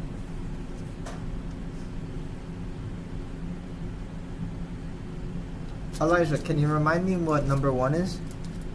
5. And if we add that to number 2, then what's number 3?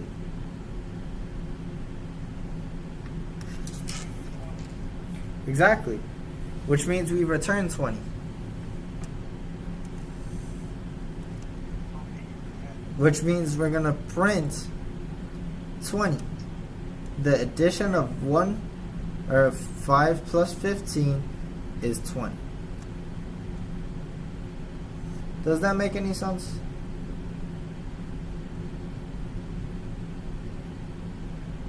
Yes, no, maybe so. Yeah. Here, let me get you the 4th lab, I believe.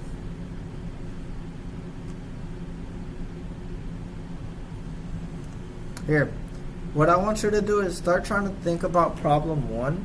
I'm gonna go use the bathroom. Think about it, and then when I come back, I kind of want to hear what your thoughts are on how we would do this. Okay? Alright. Cool.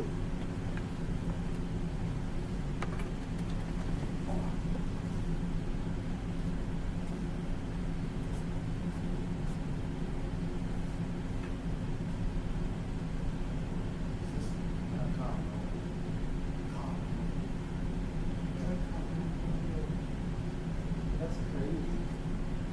Yeah, my brother got me into playing. You know what you play? I gotta find space in my phone. Yeah. There's 2 games that I actually play most are racing and that kind of. But For racing? Nice. yeah. Dude, your leather kind of cracked. I know, but it's like it's like if I'm really bored, I'll play Legends. I think I'll see what they got, the summoners. Yeah. And then it was like, oh, cool. Oh, wow, this is actually pretty good. I'm like, go for this. Right? Especially when I picked up like Ultra Instinct Goku, was like that was like the first one that I didn't want to get. I got him on my second summon. Nice. I was like, If I go catch you that for it. UI right like that is crazy. You know, other people are still probably don't have that cartoon. Yeah, I know they don't, and it's like the moment it came out, I was like, yeah, this is completely busted. Why did you ever give me the ability to die? He auto dodges. That word. We. He auto does. That's why I was like, I don't have to ever try. Literally. I'll be right back. I'm gonna do the bathroom. Alright.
Okay, Elijah.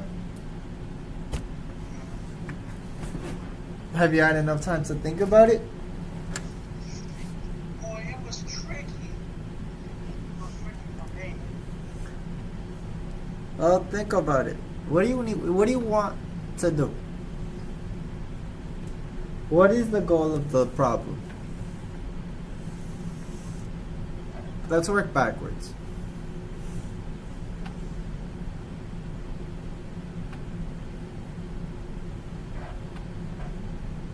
I can't hear you. What's the goal that we're trying to solve? How to define a function that takes name as an input and prints as Yeah, but how do we know that we've done that?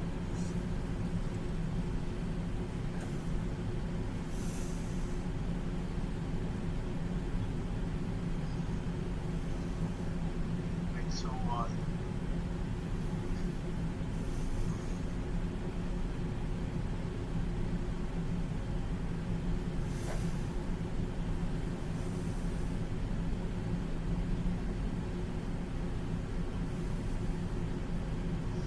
let's see. I define a function that takes a name. Let's do so. Apparently, I was overwhelmed by the question. To be honest. Well, that's why I'm trying to help you. What's the goal that we're trying to do? Or do you not even know what we're trying to do? You can be honest. I didn't know what the first problem is. So Look, the first problem's not that difficult. Once you actually get to understanding it, then you'll kind of see what I'm talking about. So, define a function that takes in a name as an input and prints a greeting message. So, the goal and what we're trying to do is, let's just say I create a program that takes in your name. As soon as it takes in your name, it says, "Hello, Elijah." yes. That's it. We're done. Right? Wait. That's wait, the goal. Wait a second. Wait a second. Repeat the process again. I think my mind's coming back to me. So, you take in a name as an input. In this case, what essentially in English, what we're trying to do is think of the function as a waiver. It sees you and it goes, "Hello, Elijah," except it just doesn't know your name. All you do is just input your name and it says, "Hello, Elijah." Okay, that's so. I'm trying to put Sam here. You know what I'm saying? Oh, Sam. Exactly. Does that make sense? Yeah, it makes more sense. What's the first step in defining a function? What is the main word that we have to use?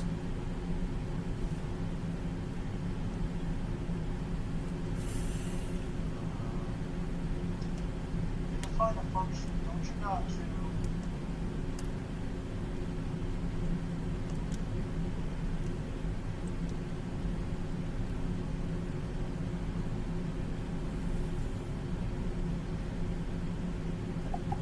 choose meaningful name?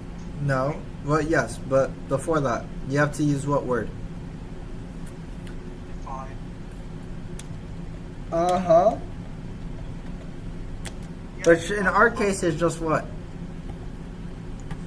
Define can be shortened down to what? Yes. Exactly. Now, what's the key word that we want to use to call our function? So we do def. Def what? What is this function that we're making? It does what? It?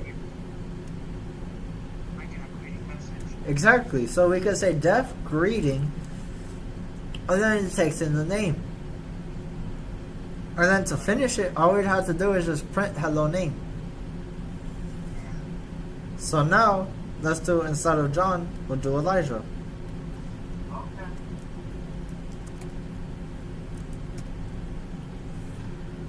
And you see, it prints it. If I change this to Sam, it changes it to Hello Sam. Right. You see? Was that hard? It was just different way of thinking about it, right? Yes. Great.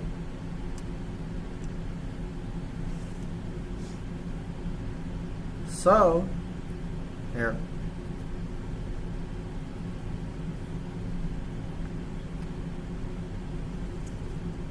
Do you have the lab or not yet? Or did I forget to send it to you in the Discord? You get to send it to me in Discord. Here, let me send it now.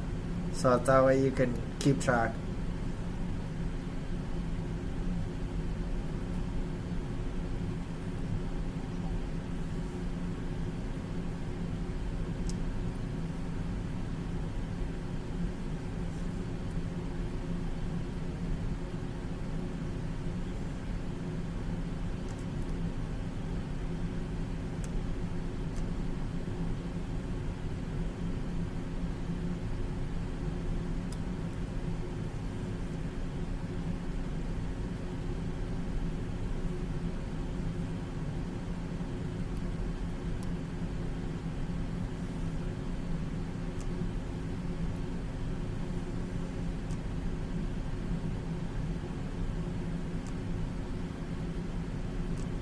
Check the Discord.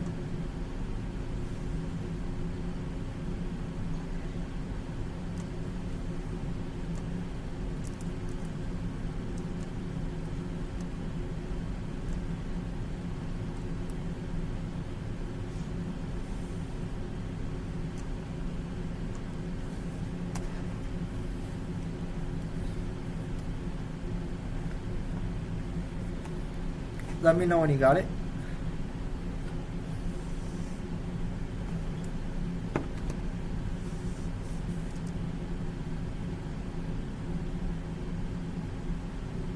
Okay, I got it. Sick. Now, go back here and follow my lead.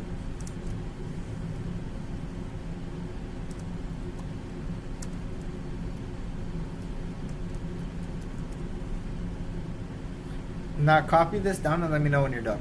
This is the first step.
Are you almost done? Almost done. Cool.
You almost done?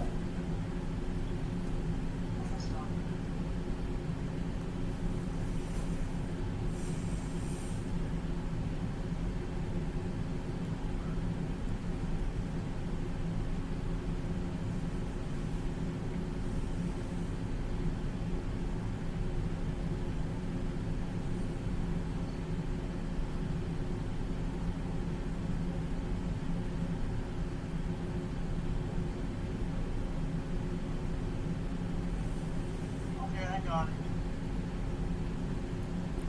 Cool. So now, what I want you to do is think about, just don't think about too hardly about the process. Just think about what we're trying to do with problem 2. So go ahead and read it to me, and then we'll discuss.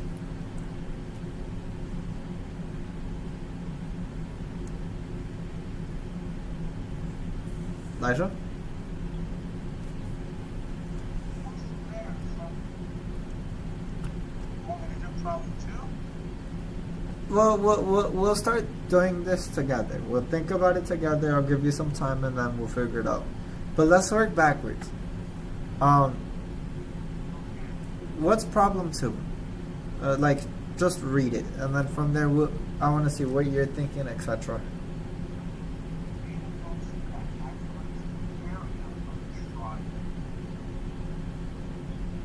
Exactly, and then.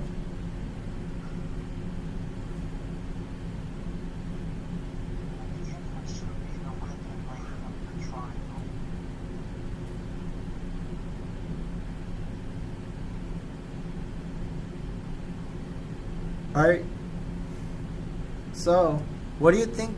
How do we know that we've created the proper program? What is a measure of success?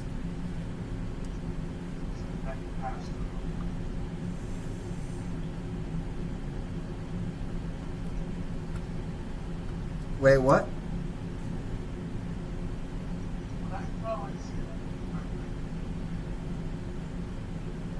Could you repeat that? I'm sorry, like your audio just cut off. Oh, my bad. So, what I meant to say was, if it's something that you pass, does that mean it's going to go through? No. What are we looking for at the end? Like what is something that's a unit of success?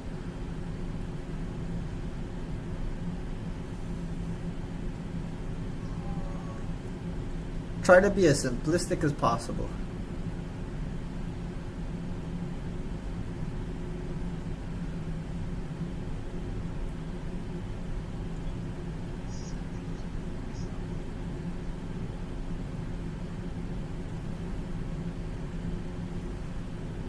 Starts with A.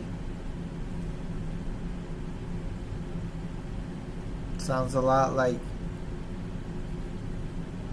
Rhea.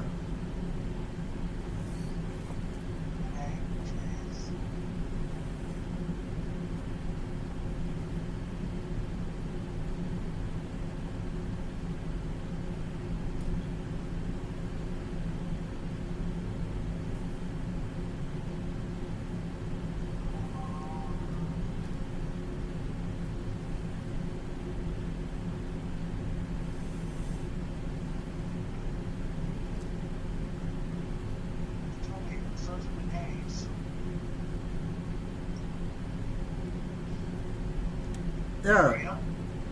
Yeah, exactly. Area. Area of what though? What are we looking for? Area of the triangle.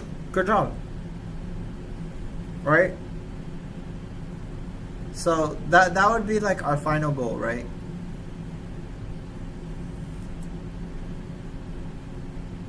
Right? Yes, no, maybe so. Yes. So, do you remember what the area of a triangle is? I mean, if a triangle is supposed to have two sides, so, wait a minute. Then what am I going backwards down the triangle? Well, the length of it is 3 sides. Exactly. It has 3 sides. But how does it work? Do you remember how we use those 3 sides? Add them together. No, that's perimeter.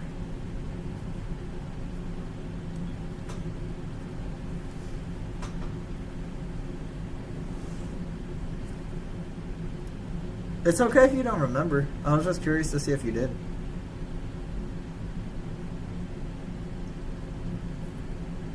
Do you remember? It's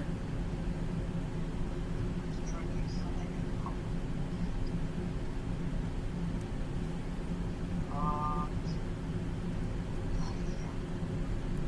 It's 1/2 base times width. Or base times height.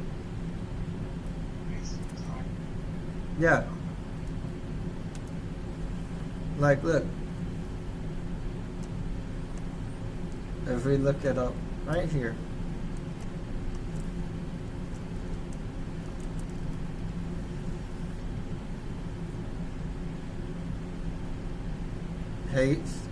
Base times height divided by 2, which is the same thing as taking half of it. Okay. So, what do you think we should? What's the first step that we'll need to do?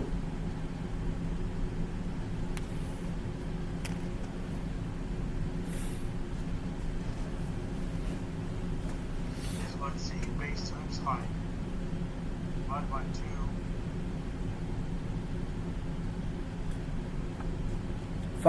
Function wise, how do we do this?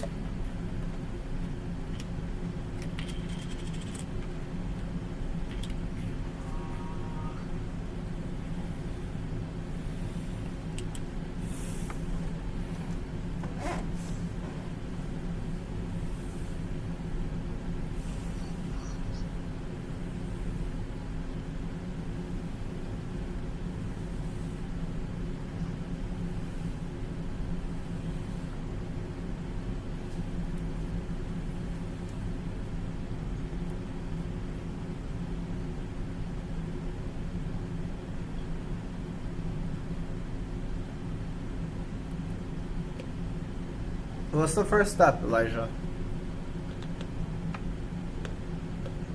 First step is to measure the base. No, functions. How do we create a function? Depth. Yup, depth what? Area. Length. Width. Yeah. And then what do we do? Wait, I think I just saw that. So Yeah, no, you didn't see anything, Elijah. You didn't see anything.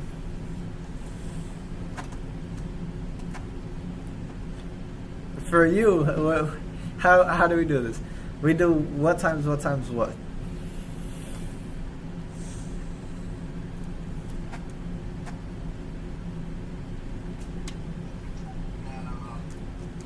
We should create something called with a V. variable. Yeah, what should we name it?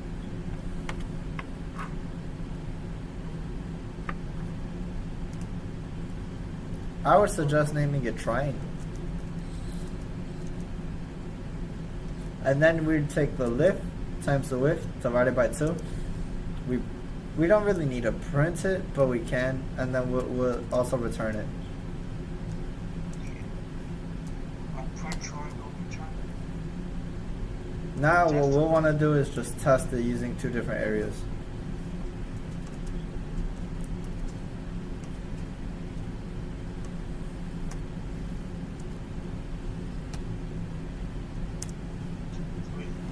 So 2 times 3 is what? 6. Divided by 2? 3. So the area of the first area should be? 3. Exactly. What about 4 times 5? 20. Exactly. Divided by 2? 10. Exactly. So when we run this, this should give us what and what again? This is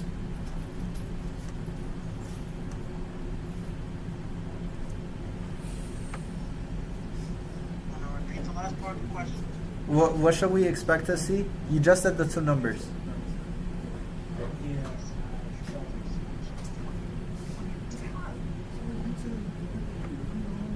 Oh wait, you meant the 2 and the 3?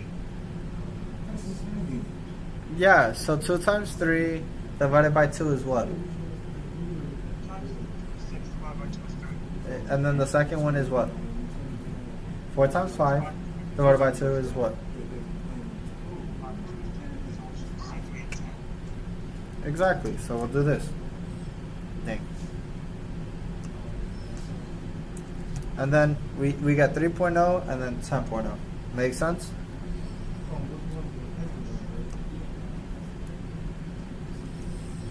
Actually, go ahead and take a moment and write this down.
How's it coming along, Elijah? Yeah. You almost done? Or you still need a couple more minutes? Almost done. Cool. Maybe we're gonna snack real quick.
What's about us?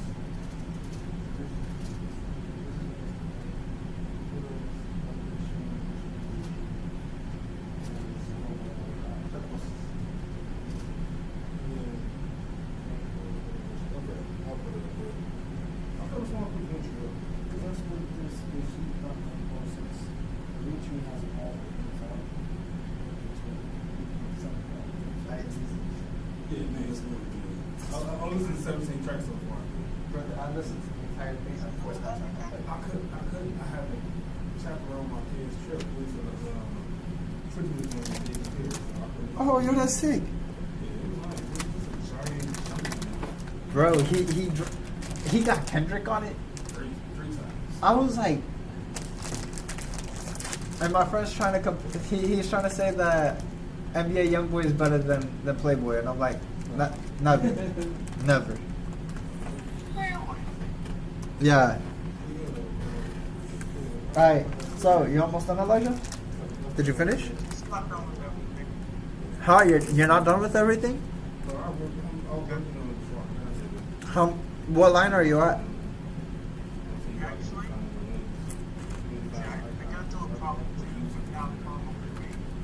Oh, so you're done with problem 2, but now you just need problem 3.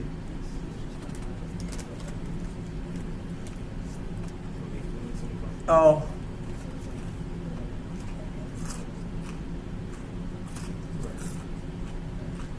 Let's not worry about problem 3. This might be a little advanced, and I don't want to get too into it. Here.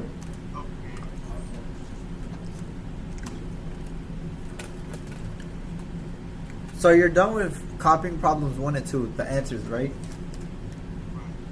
Cool.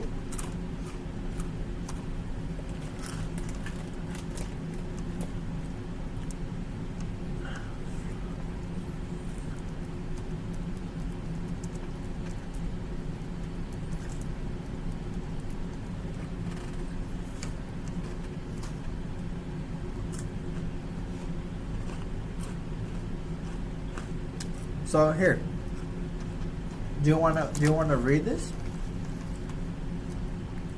Let's create our first function. Yep. Portrait here.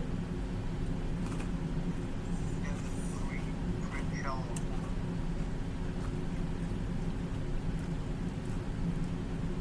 So, what do you think that the keyword is used for?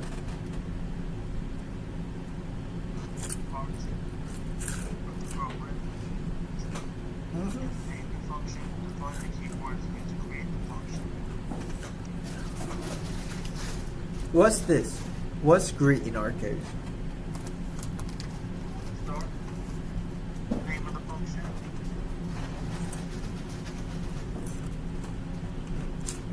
And now what does print hello world do? That's the function of the model. Exactly. Alright. And how do we call this function again? How do we get it to print hello world?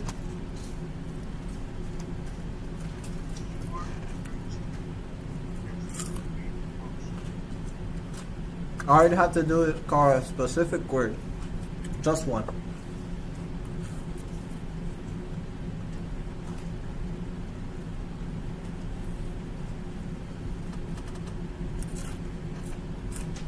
How do we call a function again?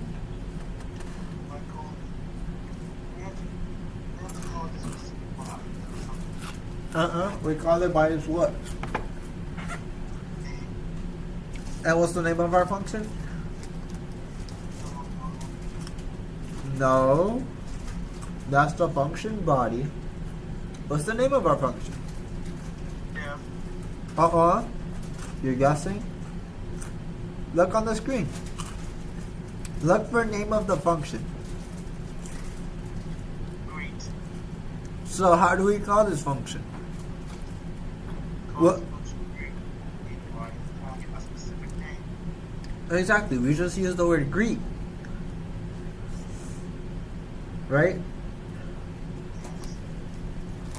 an example is greet, then goes up here, and then calls print hello world.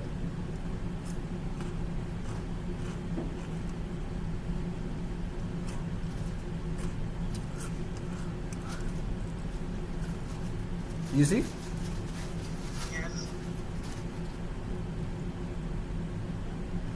So now, you notice how the first thing that happens is we go to greet. It follows up and it looks for greet up here. And then you notice how it does everything in here. And then after that, it goes outside. So here, you want to read these three lines for me?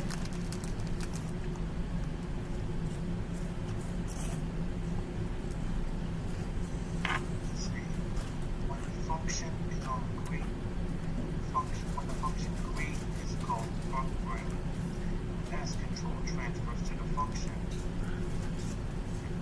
Definition.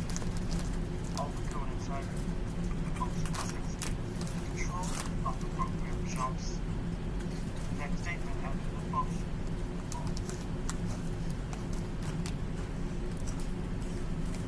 Uh-huh. Do you know what that means?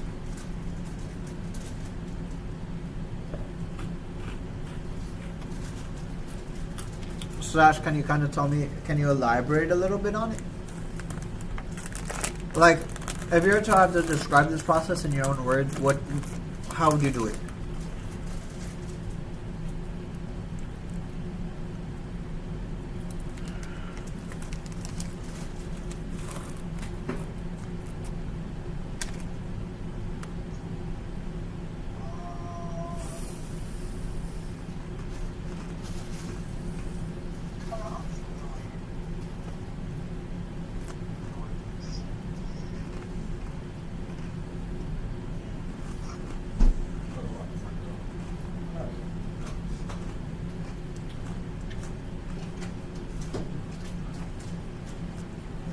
Do you know how? Or do you want me to help you? No.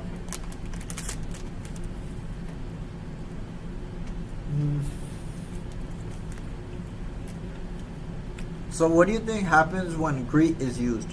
When we call greet, what happens?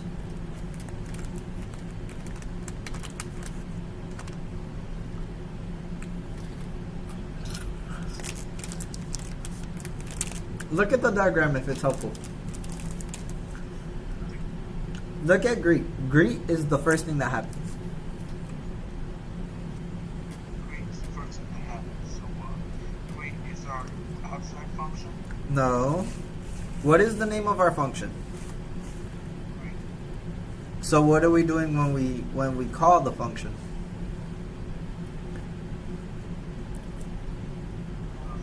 A specific name. No, I think you're guessing. How do I get you to respond whenever I need you to ask you a question? If there's multiple of the students in the class, how do I ask you specifically? No, Elijah, you're guessing. I'm asking you. Let's say you are in a classroom full of other people. Okay. I'm asking you to answer a question on the board in a hypothetical. Right? Let's just say I have 2 plus 2 on the board. How do I get only you to come up to the board and answer the question?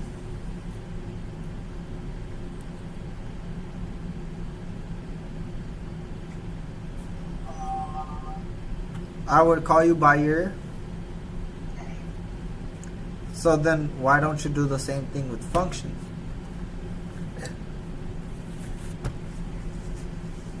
To get them to work, you have to call them by their... And when greet in this case is the... Is the name. Okay, great. So now we know that greet is the name of the function. And then greet does what? Now you can answer with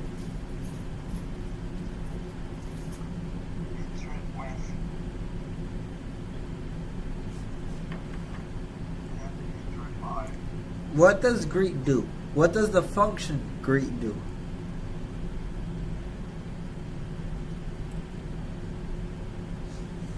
Function greet does.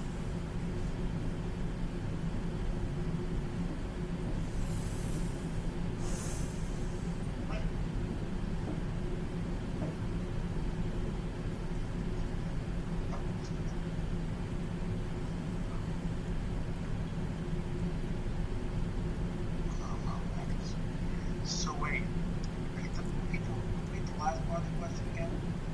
So, what does the function greet do? Function greet.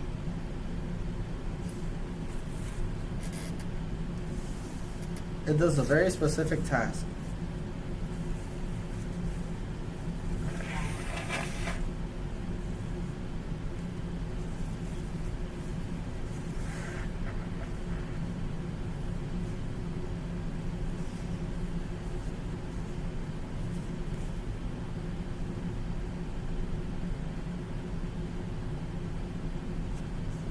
If I go to greet, what do you think should happen?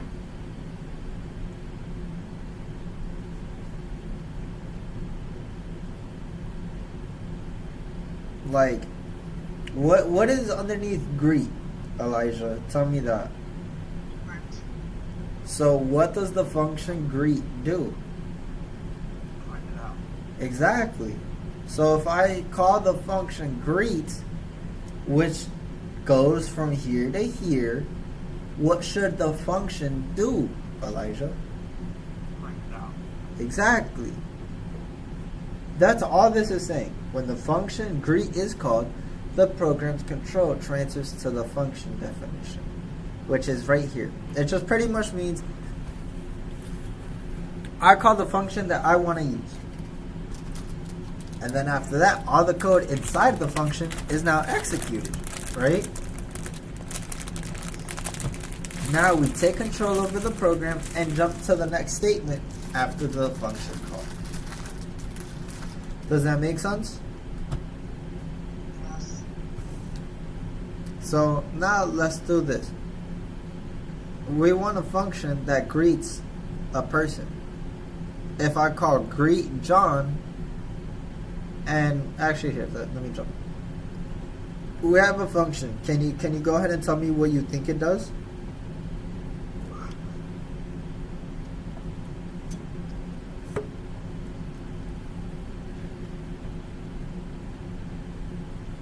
There's several called John. It's supposed to what? Could you repeat that? It says pass John. Yeah, but here, Elijah, go line by line again. Start off at the very, very top. What do you see? Death, Greet. and then Print hello. yeah. So what does the function greet do? Function greet prints out name. So what would the name be if I say greet John? You would say print hello John. Exactly. Great job. And then if we change it to greet David, what happens? You would say print hello David. Great job. Here.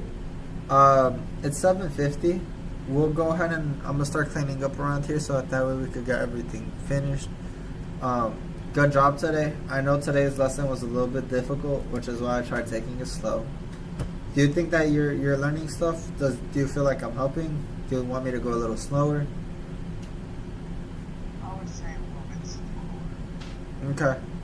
I'll keep that in mind for next class. Okay. Well, I will see you, Elijah, and then yeah, we'll start getting everything cleaned up around here. Alright, talk to you soon. Take care. See you.